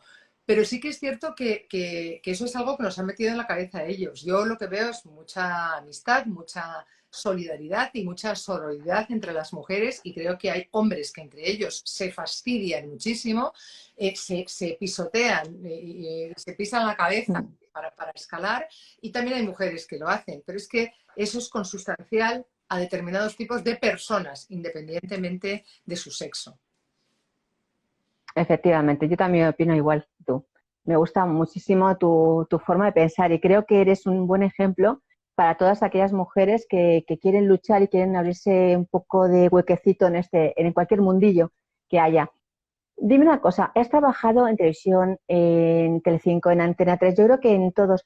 Era muy complicado el estar continuamente renovando, porque me parece que era cada 3 meses que tenías que estar otra vez luchando por ese puesto, ¿puede ser? O cuéntanos un poquito. Toda mi vida trabajando en prensa, en radio, en televisión, escribiendo libros, que tengo 17, como sabes. Madre mía. Sí, efectivamente. En el filo de la navaja. Es decir, yo siempre he sido eso tan bonito que es ser freelance y tan tremendo que es ser autónomo. Los autónomos estamos muy mal considerados en este país, estamos muy descuidados. A mí me aturde y me indigna ver hablar a los políticos y escuchar que siempre hablan de personas que tienen puestos fijos, que de mucha más tranquilidad que nosotros, y que no es que solo se olviden de nuestras condiciones, sino que algunas veces son crueles con nuestra propia situación. A lo largo de toda mi vida yo he tenido que estar renovando permanentemente, probando que servía para cualquier cosa que iba a hacer permanentemente. Y eso te mantiene en un estado de inquietud y de inseguridad y de incertidumbre permanente que no es fácil de sobrellevar. Con lo cual, a mí me gustaría, para empezar, que fueran un poquito más considerados con los autónomos y que se dieran cuenta además otras personas, que las personas que trabajamos de cara al público o en televisión o en medios o en tal, no llevamos la vida más fácil y más regalada que puedan pensar algunos. No, y eso crea más competitividad, o sea, más dificultades a la hora de relacionarte porque puede haber como una especie de rivalidad. ¿Crees que puede crearlo? Yo nunca lo he sentido así. Creo que las personas mediocres y poco generosas son las que tratan de rodearse de gente menos inteligente, menos brillante, que no les hagan ningún tipo de sombra. A mí me parece justo lo contrario. Yo me he rodeado toda la vida de gente extraordinaria porque creo, además, que es un punto de egoísmo que aumenta tu brillo y aumenta tu sabiduría y aumenta las posibilidades de que lo que estás haciendo sea mejor. Nunca he tenido rivalidad con compañeros ni compañeras. Sí me he encontrado con grandes disputas por distintos criterios, ¿no? Con hombres o con mujeres. Y siempre con el mismo sentimiento. Pero no, yo no creo que la rivalidad exista entre las personas que tienen más zozobra en su trabajo. No, lo que existe es más horas de trabajo, más dedicación, más intensidad. Sí. Y bueno, estar 24 horas al día disponible, pendiente de todo, en fin. Una labor todo el día estando pendiente de un trabajo que es muy, muy laborioso, porque además tiene que tener mucha investigación. Y yendo por ahí, tú que si tuvieses que elegir una especie de género periodístico, ¿tú preferías lo que sería investigación, informativos, entrevistar, dirigir? ¿Cómo lo dirías? ¿Qué? Estamos hablando de distintas parcelas, porque eso los géneros periodísticos es otra cosa, pero yo el género periodístico que me parece además más interesante y que tiene un punto más literario, incluso aunque se haga desde el ámbito audiovisual, es el de la entrevista. La entrevista se puede hacer de manera directa o indirecta cuando se hace de manera escrita y tiene muchas fórmulas para ponerla en suerte en cualquier medio audiovisual. Y a mí, primero, como he tenido la oportunidad de entrevistar a gente tan verdaderamente interesante, pues y he aprendido tanto, pues me parece que las entrevistas son un auténtico regalo, que hay que escuchar mucho para saber hacerlas, hay que documentarse como corresponde y que es un género, bueno, para mí es el género que está por encima de todos. Aunque te digo que a mí me deja ser un charco y lo disfruto. A mí me gusta hacer crónica, me gusta hacer información, me gusta hacer artículos, que es lo que hago ahora fundamentalmente. Y luego, aparte, me gusta hacer cualquier parte del periodismo que me corresponda. O sea, me gusta la información general, me gusta la política, me gustan los sucesos, me gusta hasta la crónica de sociedad cuando se hace con enorme respeto y periodísticamente en su sitio, ¿no? O sea, que realmente a mí me gusta todo lo que es contar. En realidad yo desde pequeñita lo que quería ser no era periodista, era escritora. A mí ni se me había pasado por la cabeza ser periodista. Y pensaba ser escritora desde que era muy niña porque mi primera novela la escribí con 16 años, escribía desde los 12 que yo recuerdo, he escrito todos los días. He ganado muchos concursos literarios de muy jovencita. Pero sí que es cierto que cuando empecé en el periodismo me abrió una ventana al mundo, ¿no? A la observación, al conocimiento, a tener la posibilidad de ver la vida desde primera fila, ¿no? Desde la barrera. Y eso creo que es un enorme privilegio y que se nota después a la hora de contar también como escritora. Fíjate, te iba a preguntar qué preferías, si literatura o periodismo, pero ya me lo has contestado. Yo prefiero literatura. Totalmente. Literatura. Yo, en realidad, antes que cualquier otra cosa, soy escritora. Y además escritora de ficción. Si estuviera aquí Fernando Marías, que murió hace relativamente poco y todavía me siento muy huérfana, le echo mucho de menos porque era uno de mis grandes amigos, me diría, di novelista. Y digo, pues sí, novelista. Yo me siento novelista, me gusta muchísimo la ficción, que no tiene que ser verdad, solamente tiene que ser creíble, verosímil, pero tiene que estar apuntalada sobre la realidad, de tal modo que el lector, cuando se encuentre con esa historia que tú le cuentas, sepa que no es real, pero le parezca tan real que se la crea. Y a mí lo que más me gusta es escribir, lo que más me gusta es escribir novela. Disfruto también mucho con el ensayo porque aprendo mucho y porque en realidad a mí todo lo que sea descubrir para después contar siempre me ha fascinado. ¿Qué anécdota te ha regalado el mundo periodístico? ¿Alguna anécdota que te hayas llevado para siempre, un buen recuerdo? Un buen recuerdo, es que tengo recuerdos todos los días, todos los días. Algo, tienes que elegir, alguno que elijas así, de haber conocido a alguien especial o una experiencia que hayas tenido. Mira, tú date cuenta que yo he entrevistado al coronel general del Ejército Rojo, al jefe de transmisiones de la plaza de Tiananmen, a Clinton, a Estrasera, a Desmond Tutu, mira, recuerdo con especial cariño las entrevistas que le hice a José Luis López Aranguren, que era un filósofo. Yo, antes de querer estudiar periodismo, lo que realmente quería estudiar era filosofía, me apasiona la filosofía. Me parece que te abre una puerta al conocimiento verdaderamente extraordinaria. Sale la mente, ¿verdad? Sí, y además Cierto. mucho porque ahora parece ser que quieren casi castigar a los filósofos por cómo pensaron en su día. Pues evidentemente no se puede mirar el pasado con los ojos del presente. En el pasado las cosas se veían de un modo distinto. Lo que hay es que analizarlas con los ojos del presente, que es una cosa bien distinta. Pero el caso es que cuando conocí a José Luis López Aranguren me sorprendió muchísimo y nos hicimos muy amigos. Yo era muy jovencita y me llamó mucho la atención. Y luego tengo una anécdota muy divertida con Francisco López Ayala, que bueno, era no solamente que fuera un grandísimo escritor hiperpremiado, sino que era un hombre con una inteligencia extraordinaria. Y justo en ese momento, cuando yo estaba haciendo las entrevistas en el Escorial, pues por entonces había varios escritores ya mayores que iban todos con sus novias jóvenes correspondientes. Estaba Cela con Marina Castaño, estaba Alberti con Asunción Mateo, en fin, había un montón de escritores con chicas jóvenes, ¿no? Y entonces, no todas, pero sí alguna, como que no trataba demasiado bien al señor mayor en cuestión, que era su novio. Y entonces me acuerdo que Francisco Ayala me dijo: cuando sea mayor, tú que eres tan joven, cuando sea mayor y pasen 20 años, me dirás que estoy haciendo, con perdón, el gilipollas, si es que me ves. Y dije yo, no. Me dijo, ¿por qué? Digo, porque no me harías caso. Y 20 años después, él tuvo su propia novia joven. Toma ya. ¿Cómo cambia la vida? Bueno, la vida... Es que la vida se ve distinto dependiendo del momento. Yo creo que la mejor manera de aprender y de disfrutar de las cosas es mirar sin prejuicios.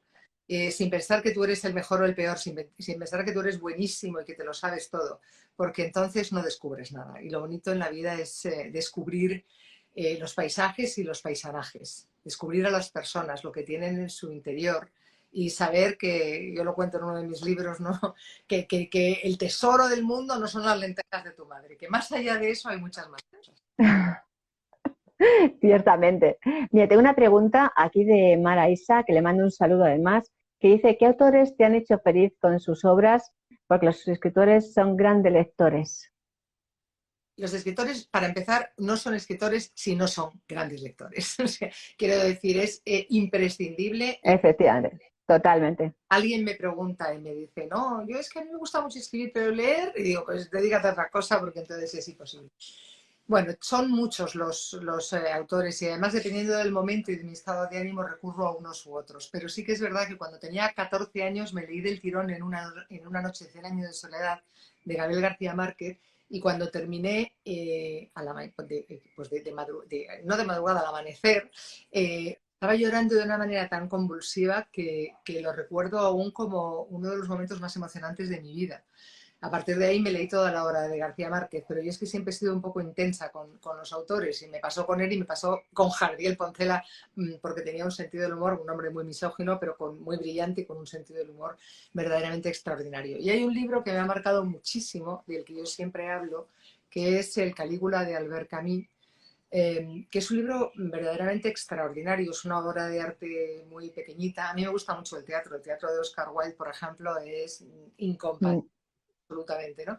Pero esta obra de Albert Camus es fabulosa y empieza justamente cuando muere Drusila, que es la amante de Calígula y su hermana, y cuando ella muere, Calígula, que era el mejor cayo de la historia de Roma, desaparece de Roma, se va desesperado y destruido porque se ha muerto el amor de su vida, aunque él como tantos amores. Y vuelve al cabo tiempo, bueno, aunque le están todos buscando y no lo encuentran, vuelve al cabo de un tiempo convertido en el Cayo más cruel de la historia de Roma. Y eso es un libro que me ha marcado mucho porque fue el que me hizo descubrir que dentro de las personas hay una parte de bien y una parte de mal que puede emerger en cualquier momento, dentro de ti, dentro de mí, dentro de cualquiera de nosotros. Quizás por eso me interesa tanto el género negro, ¿no? Porque sé que el bien y el mal están dentro de cada uno, ¿no? Que nada es blanco ni negro, sino que hay infinitas tonalidades de gris y que eso es lo primero que tenemos que considerar a la hora de juzgar a la persona que tenemos enfrente. Totalmente de acuerdo contigo. Además es un pensamiento muy profundo y la gente no suele pensar así. Cree que si tú eres siempre buena y un día no lo entienden porque tú estás encasillada como una persona buena, pero tenemos nuestra parte también más oscura.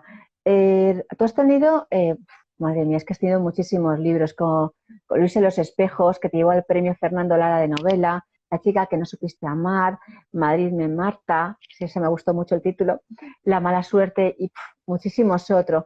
¿Con cuál libro te sientes más identificada? Bueno, eso es muy difícil decirlo, porque Sí, cierto.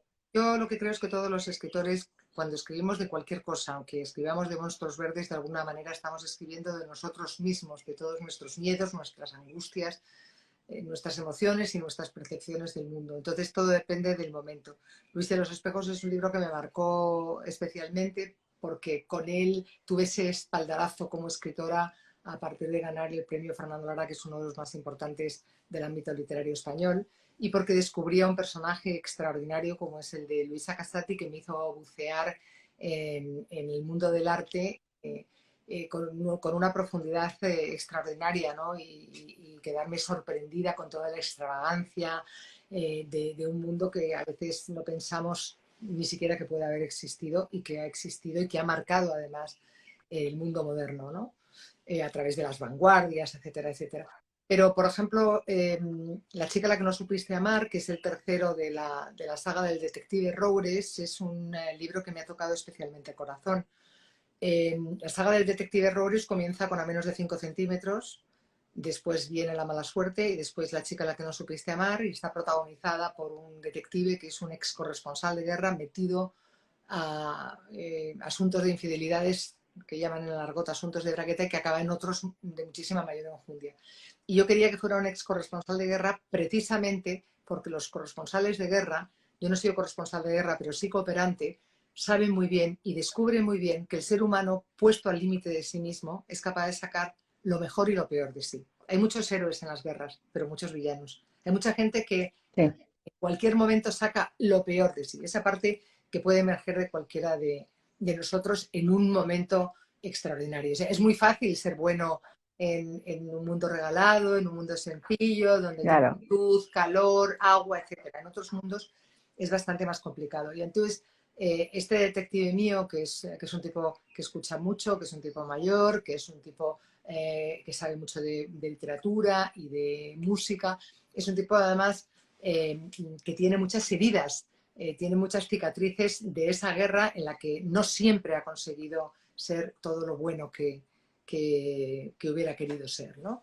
Y es un tipo muy comprensivo que a mí me gustaba que protagonizara mis novelas de género negro, que son unas novelas muy entretenidas, pero que además tienen ese punto de denuncia que me interesa especialmente. Y en el caso de La chica a la que no supiste amar, pues se habla de la trata de mujeres con fines de explotación sexual y se cuenta la historia de una chica nigeriana captada en su país a través de una red de trata de mujeres, que viene en un viaje pavoroso de 3 años, que sufre una violación grupal, una chica que está en el peor lugar de todos los peores lugares que se puede estar, en el peor lugar de la prostitución y la trata de mujeres, por varias circunstancias, por provenir de un país como Nigeria, que es un país muy rico, pero con unas desigualdades sociales terribles, donde las personas que pasan necesidad pues pueden tener que ir a buscar el agua a 3 horas a pie, en fin, una mujer que le pasan muchas vicisitudes y entre otras le pasa algo que le pasan a muchísimas mujeres de nuestro entorno, que es que tiene un cáncer de mama. Pero si para ti o para mí un cáncer de mama puede ser una tragedia, pero siempre estaremos acompañadas, informadas, habrá gente que nos informe, gente que nos quiera, pues una víctima de trata que llega a nuestro país engañada, que al final se convierte en una esclava, está en un club de alterne, si de pronto le tienen que amputar los pechos, se puede convertir en material inservible y acabar siendo asesinada. Y este es un poco el arranque de La chica a la que no supiste amar, que cuenta una historia muy pavorosa y que hace reflexionar mucho. Y a mí fue una investigación que me costó mucho trabajo hacer, pero realmente creo que bueno, he tenido muchísima satisfacción por parte de mucha gente, no solamente porque se haya llevado 2 premios, haya conseguido el premio Letras del Mediterráneo, el premio Alicante Noir, o porque realmente haya conseguido yo dirigir un corto del primer capítulo de esa novela, sino porque de verdad creo que he puesto mi granito de arena para tratar de visibilizar un mundo terrible en el que muchas veces no pensamos. ¿Cómo fue la experiencia del corto? Porque eso me llamó muchísimo atención. Pues ¿cómo es el ponerte en medio y empezar a dirigirlo y organizarlo todo en tu mente para... Bueno, tú lo has escrito, tú pues sabes cómo es, pero es... Vamos a ver, Estrella. Primero yo soy periodista de formación. O sea, yo hice Ciencias de la Información, rama de periodismo, que tenía 2 años comunes a imagen y sonido, que es lo que hacen los realizadores de cine. Es lo que estudian los realizadores de cine, lo que estudiaban los realizadores de cine. Aparte de eso, he dirigido un montón de programas en televisión. He montado muchísimas noticias y muchísimos reportajes, con lo cual no es que me pusiera a hablar de física cuántica. De nuevas, no es de nuevas, claro. Luego ya había escrito... Pero aún así es una experiencia, más otra de tus experiencias. Desde luego, es un reto y hay que ser muy osado para hacerlo. Vamos, que te quiero decir que no es que me metiera en un asunto de física cuántica, sino que me metía en algo que tenía que ver con lo que había hecho a lo largo de mi vida. Y lo hice simplemente porque lo que quería era llegar también a la gente más joven, porque me parecía que era muy importante que esto que yo estaba contando, La chica a la que no supiste amar, llegar a la gente joven que se va tan alegremente a los clubes de alterne, que consume prostitución, que celebra despedidas de soltero con mujeres prostituidas, mujeres esclavas, y que la mejor manera de hacerlo era a través de un corto en el que hubiera además mucha música y una imagen muy potente, y bueno, que me tenía que atrever a hacerlo. Y fui muy bien escoltada porque el malo del corto es mi hijo mayor, que es actor, Ramón, y el que hizo la música de ese corto, que es fundamental. La música es parte de la esencia de ese corto, ¿no? Tan importante casi como la imagen o como la historia que se cuenta, porque es que en los clubes de alterne la música suena 24 horas al día, de día y de noche, y puede pasar cualquier cosa, pueden estar asesinando a una mujer, teniendo relaciones con otra, puede pasar cualquier cosa y la música sigue sonando. Y esa música la hizo mi otro hijo, Mitch, que tiene ahora mismo 18 años, y que cuando la compuso tenía 16, o sea que fíjate, muy orgulloso. Qué orgullo. Sí, sí. Claro, no me extraña, qué orgullo. Y es todo muy interesante. ¿Dónde puede la gente encontrar ese capítulo? ¿Cómo, o sea, dónde pueden ver ese corto? Pues ahora mismo todavía lo voy a subir. Es que ese corto ha tenido 8 nominaciones y un premio a la mejor dirección en el Festival de Cortometrajes de Jaén contra la violencia de género, y ha estado hasta diciembre en Movistar. Y ahora lo he llevado a distintos festivales y después de julio, que terminaré un poco mi serie de festivales, ya lo subiré a YouTube y ya lo daré a conocer a todo el mundo. Estupendo. Pues la gente estará deseando verlo. Yo también, estoy deseando verlo. Sí. Vamos a hablar un poquito de Pasiones carnales, ese ensayo novelado. Es tu último libro. ¿Y cómo crees que puede afectar a Tercero, las pasiones carnales? ¿Cómo lo puedes representar eso en tu novela? ¿Cómo lo haces? Vamos a ver, Pasiones carnales es un ensayo novelado que lo que cuenta es que dice los amores de los reyes que cambiaron la historia de España. Pasiones carnales es probablemente mi aventura literaria más ambiciosa, primero porque recorre 12 siglos, del siglo VIII al siglo XX, y porque habla de reyes, reinas, amantes, concubinas, poderosos, políticos y otros dirigentes cuyas pasiones carnales cambiaron el destino de todos nosotros. De muchos. Nosotros siempre hemos pensado que las grandes decisiones se toman en los campos de batalla o en los despachos, pero no es cierto. Las grandes decisiones se toman en las distancias cortas. Ya en el siglo I, el historiador Suetonio indagó en las pasiones de los césares porque sabía perfectamente que lo que pasa en la trastienda de los poderosos es absolutamente definitivo para el devenir de los acontecimientos.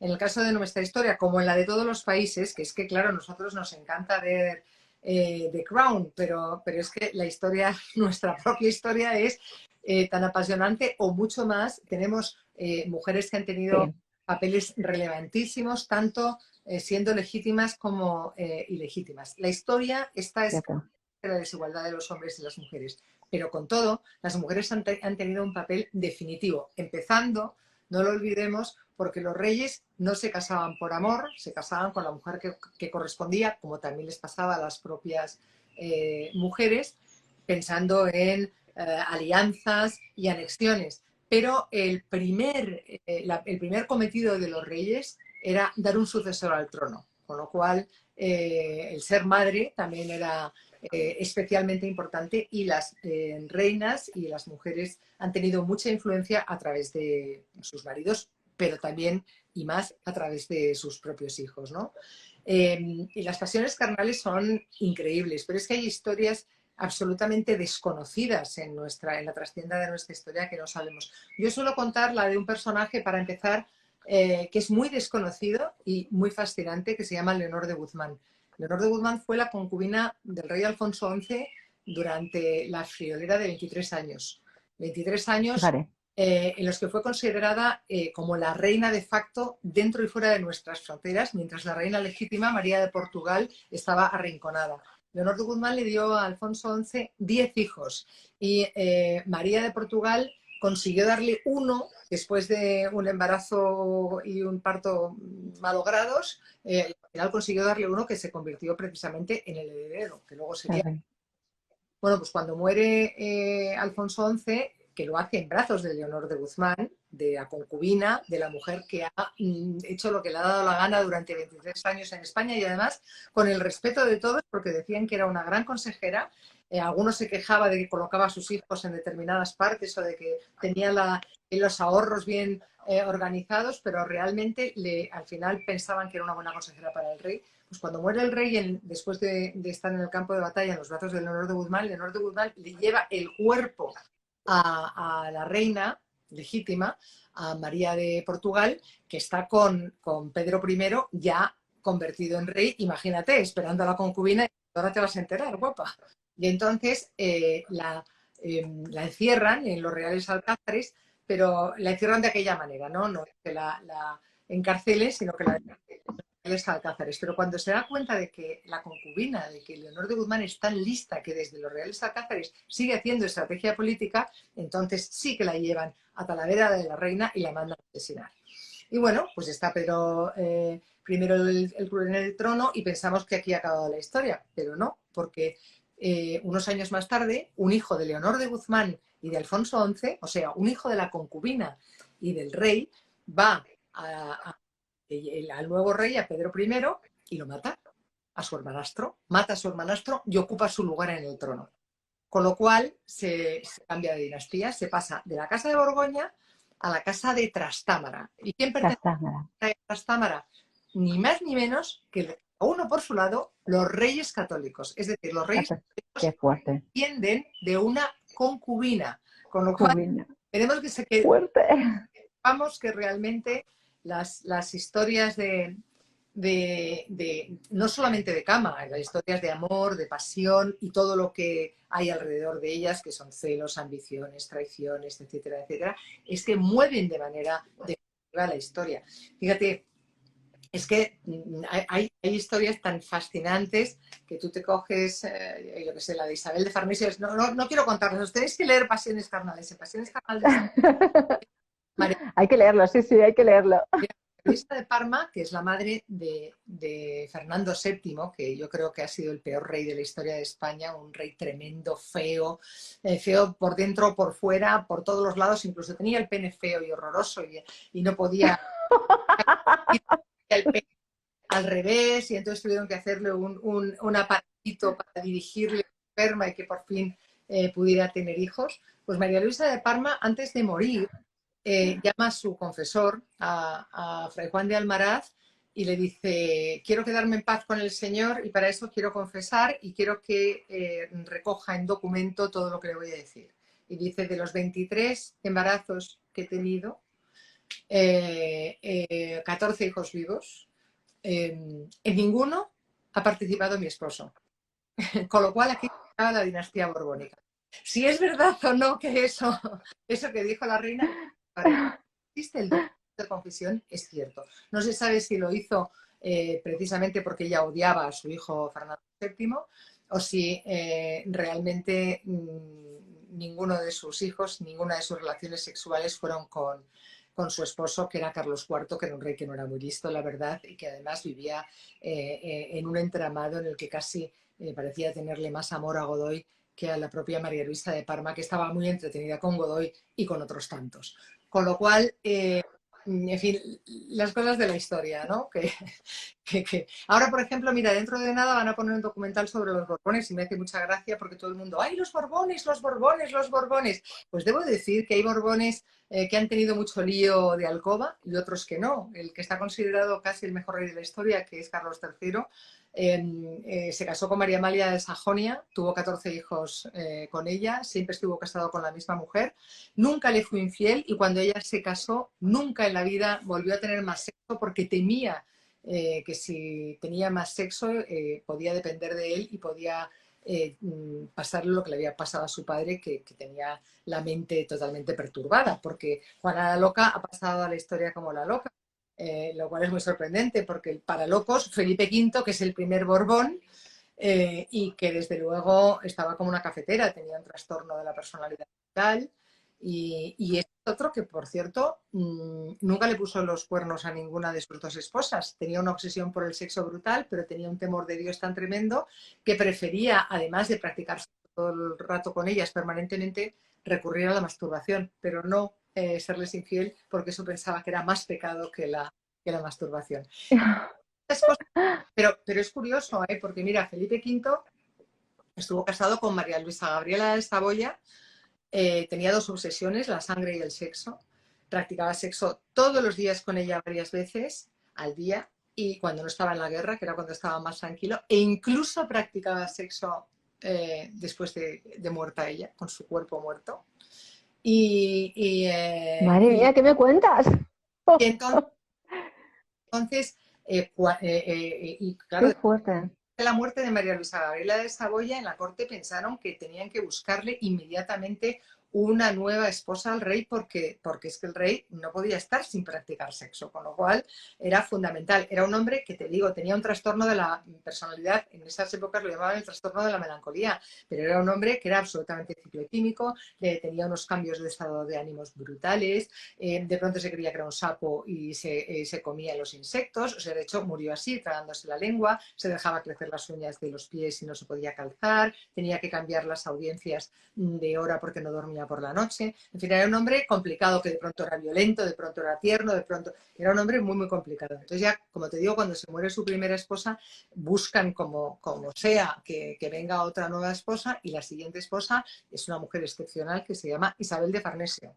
Isabel de Farnesio, que pensaban que era una mosquita muerta. Isabel de Farnesio, que fue la que contribuyó al aperturismo ese del que se habla con los Borbones, pues contribuyó a que se acabara un poco el oscurantismo de los Austria y hubiera una corte un poco más relajada. Entre otras cosas porque se dio cuenta que para ejercer el poder como ella quería ejercerlo, tenía que darle sus satisfacciones a Felipe V, y esas eran satisfacciones sexuales. Lo primero que le pidió fue acostarse en la cama de la reina fallecida previamente, que no había sido ni ventilada ni cambiada la sábana. Ella tuvo esa relación con él en la cama de la fallecida. Pero además de eso, luego pues le gustaba jugar con el dildo, que era, pues ya sabéis lo que es el dildo, le gustaba jugar a una cosa que se llama impávido, a la gallina ciega, que no tiene nada que ver con la gallina ciega que hemos jugado nosotras en el colegio, en fin. Y ella consiguió algo sorprendente, y es que pese a que todos pensaban que quien decidía los destinos del reino era Felipe V, los decidía ella. Y además hay una prueba que es contundente. ¿Tú sabes cómo firmaban todos los reyes en ese tiempo? Los reyes firmaban yo el rey. No. Firmaban yo el rey, salvo en el tiempo de Felipe V e Isabel de Farnesio, que se firmaban el rey y yo. Imagínate el poder que tenía Isabel de Farnesio. ¡Qué bueno! Sí. Madre mía, la de cosas que tenemos en nuestra historia, ¿eh? Nuestra historia. Son fantásticas. Ya te digo que a mí me hace mucha gracia cuando se habla de los Borbones. Ah, los Borbones, no sé cuántos, porque les gustaban todos. ¿Pero tenemos? Hay Borbones y Borbones, hay Austrias y Austrias. Los dos reyes más adictos al sexo de la historia de España son un Austria y un Borbón. Un Austria que es Felipe IV y un Borbón que es Alfonso XIII. Y además los dos tienen muchas similitudes en su comportamiento. A los dos les gustaba salir todas las noches y de ninguno de los dos se sabe el número de mujeres que llegaron a tener en su vida y tampoco el número de hijos. A Felipe IV hay quien le llega a atribuir hasta 40. Hay unos que dicen que tiene 32, 36, hasta 40. Salía todas las noches. Le encantaba ir con una mujer un día y luego al día siguiente no saber nada más de ella, y solían meterlas en los conventos. Eso era muy de los reyes, ¿no? Ya ha dejado a esta, a los conventos. Y entonces, bueno, hay una anécdota muy divertida que es que uno de los días en el palacio, de pronto el rey llama a una de las puertas de una de las damas, pues para tener una relación sexual con ella, y ella dice... id con Dios, que no quiero ser monja, porque sabe que si tiene una relación con él, luego me toca. Pero realmente es porque te digo, hay mucha confusión y se cuentan muchas cosas que no son así. En los Austrias había Austrias mejores y peores desde el punto de vista de cómo gobernaban y también desde el punto de vista de sus relaciones carnales. Y entre los Borbones, como hemos visto, pues ahí está Carlos III, que no tiene absolutamente nada que ver con por ejemplo, Alfonso XIII. Alfonso XIII, que es casi el padre de la pornografía. Alfonso XIII, que le gustaba tanto la pornografía, que el conde de Romanones le encargó a la productora que cubría todos los eventos de la Casa Real que hiciera 20 películas para el rey. 20 películas a razón de 6.000 pesetas cada una. 6.000 pesetas cada una de la época. De entonces. En la Filmoteca de Valencia. Y el rey estaba tan entusiasmado con esa producción, le divertía tanto que incluso participó en los argumentos de los guiones. O sea, es una cosa increíble. Que, por cierto, Alfonso XIII, todo el mundo se piensa que se fue con una mano detrás de la otra. Mentira. Se fue con 49 millones de lo que serían ahora de 49 millones de euros. En un año se gastó tal barbaridad que le quedaban 18. Era un hombre que se lo pasaba bomba y que tenía unos lujos increíbles. Y cuando le echaron, que muchos decían, no, es que estaban pensando en las relaciones constantes que tenía con actrices y con cabareteras y con tal y con cual, Valle Inclán estuvo muy listo y dijo, no, si los españoles no le han echado por ligón, le han echado por ladrón. No es lo mismo, que no es lo mismo. Hoy está interesantísimo. No. Me dejabas con la boca abierta. Sí. Es que son historias que jamás hemos oído. Todo eso, has tenido que estar... ¿Cuánto tiempo has tardado en investigar todo? No sé exactamente cuánto tiempo he estado investigando mucho. Es que no sé ni cuánto tiempo he estado con la investigación, más de 2 años probablemente. Y luego... Madre mía. Tardé 1 año en escribir. Pero es un libro que yo tenía en la cabeza desde hacía mucho y siempre me había interesado. De hecho, tenía una amplia bibliografía ya en mi casa, o sea, más allá de la que luego fui a buscar. Yo creo que he consultado más de 100 libros, que luego tenía una documentalista, una chica de la universidad estupenda, porque si no hubiera sido incapaz. Me fui a archivos a ver testamentos, documentos oficiales. Fue un trabajo muy arduo, pero muy divertido. Iba sorprendiéndome yo misma. Bueno, si lo lees, es tan sorprendentes como que descubrirás que hemos tenido una reina mora sentada en el trono, eso no lo sabemos, o que había en la Edad Media una cosa que se llamaba la cantaridina, que era el polvo de la llamada mosca verde, la mosca española, que la utilizaba el rey Fernando el Católico en su segundo matrimonio con Germana de Foix, después de morirse Isabel la Católica, y que era lo que podríamos llamar la Viagra actual, y la utilizaba permanentemente y tenía un efecto instantáneo en el miembro viril. Lo que pasa es que de paso daba otros órganos vitales muy machacados, con lo cual el rey Fernando el Católico murió después de practicar mucho sexo con Germana de Foix, pero murió polvo a polvo, vamos. Una bonita forma de decirlo. ¿Qué has querido traer con este libro? ¿Hablar de poder, de utilización del heroísmo, de la desigualdad de géneros o todo junto? No. Yo lo que quería era bucear en la trastienda de la historia para saber, para estudiar y para descubrir cómo lo más importante del ser humano, que es el amor y todo lo que hay en torno al amor, puede cambiar el devenir de los acontecimientos. Es decir, insisto, que siempre pensamos que las grandes decisiones se toman en los despachos o que se toman en los campos de batalla, pero no, que se toman en las distancias cortas. Insisto, lo más importante para el ser humano es el amor y la muerte.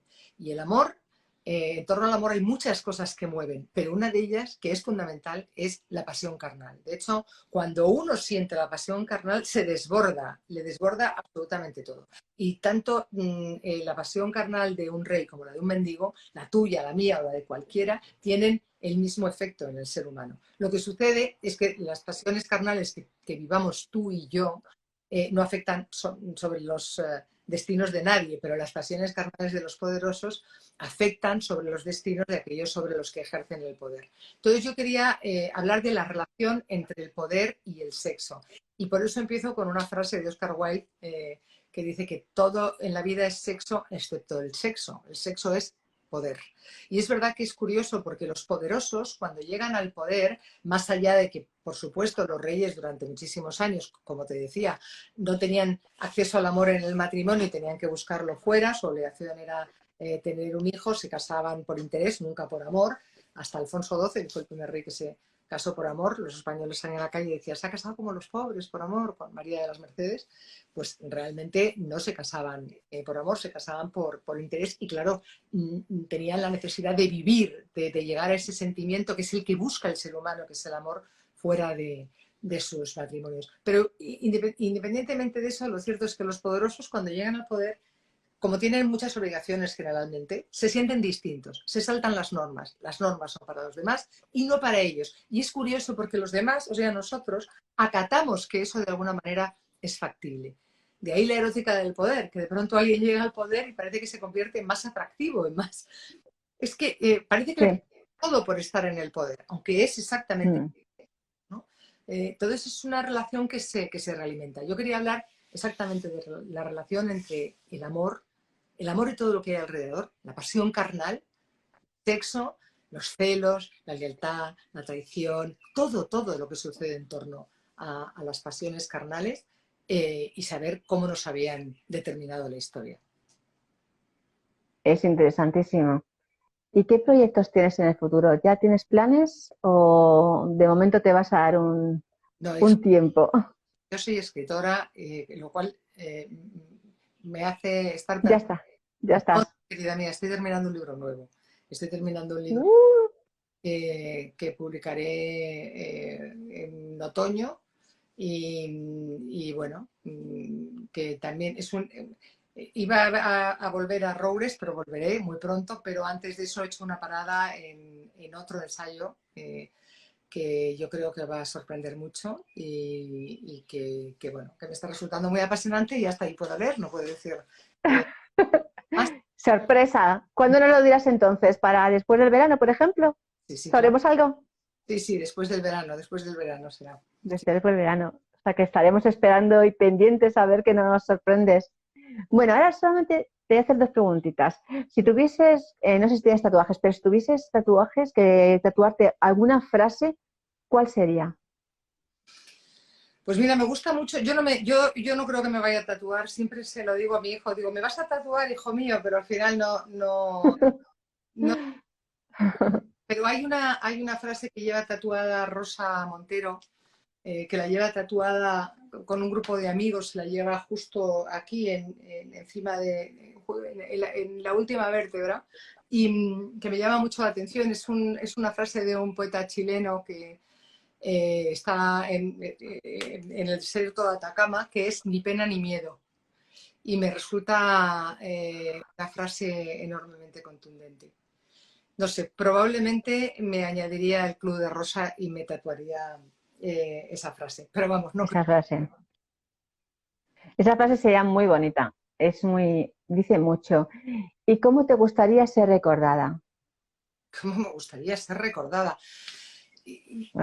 No pienso mucho en la trascendencia. Si te digo la verdad, me parece que es de un ego desmedido pensar en la trascendencia. Ay, no, me muere, tal y cual. Pienso mucho en el presente. Pienso mucho en hacer el bien, en hacer las cosas lo mejor que puedo mientras está en mi mano, mientras tengo la posibilidad de hacerlo. Entonces, bueno, creo que hacer el bien es lo más inteligente que puede hacer una persona.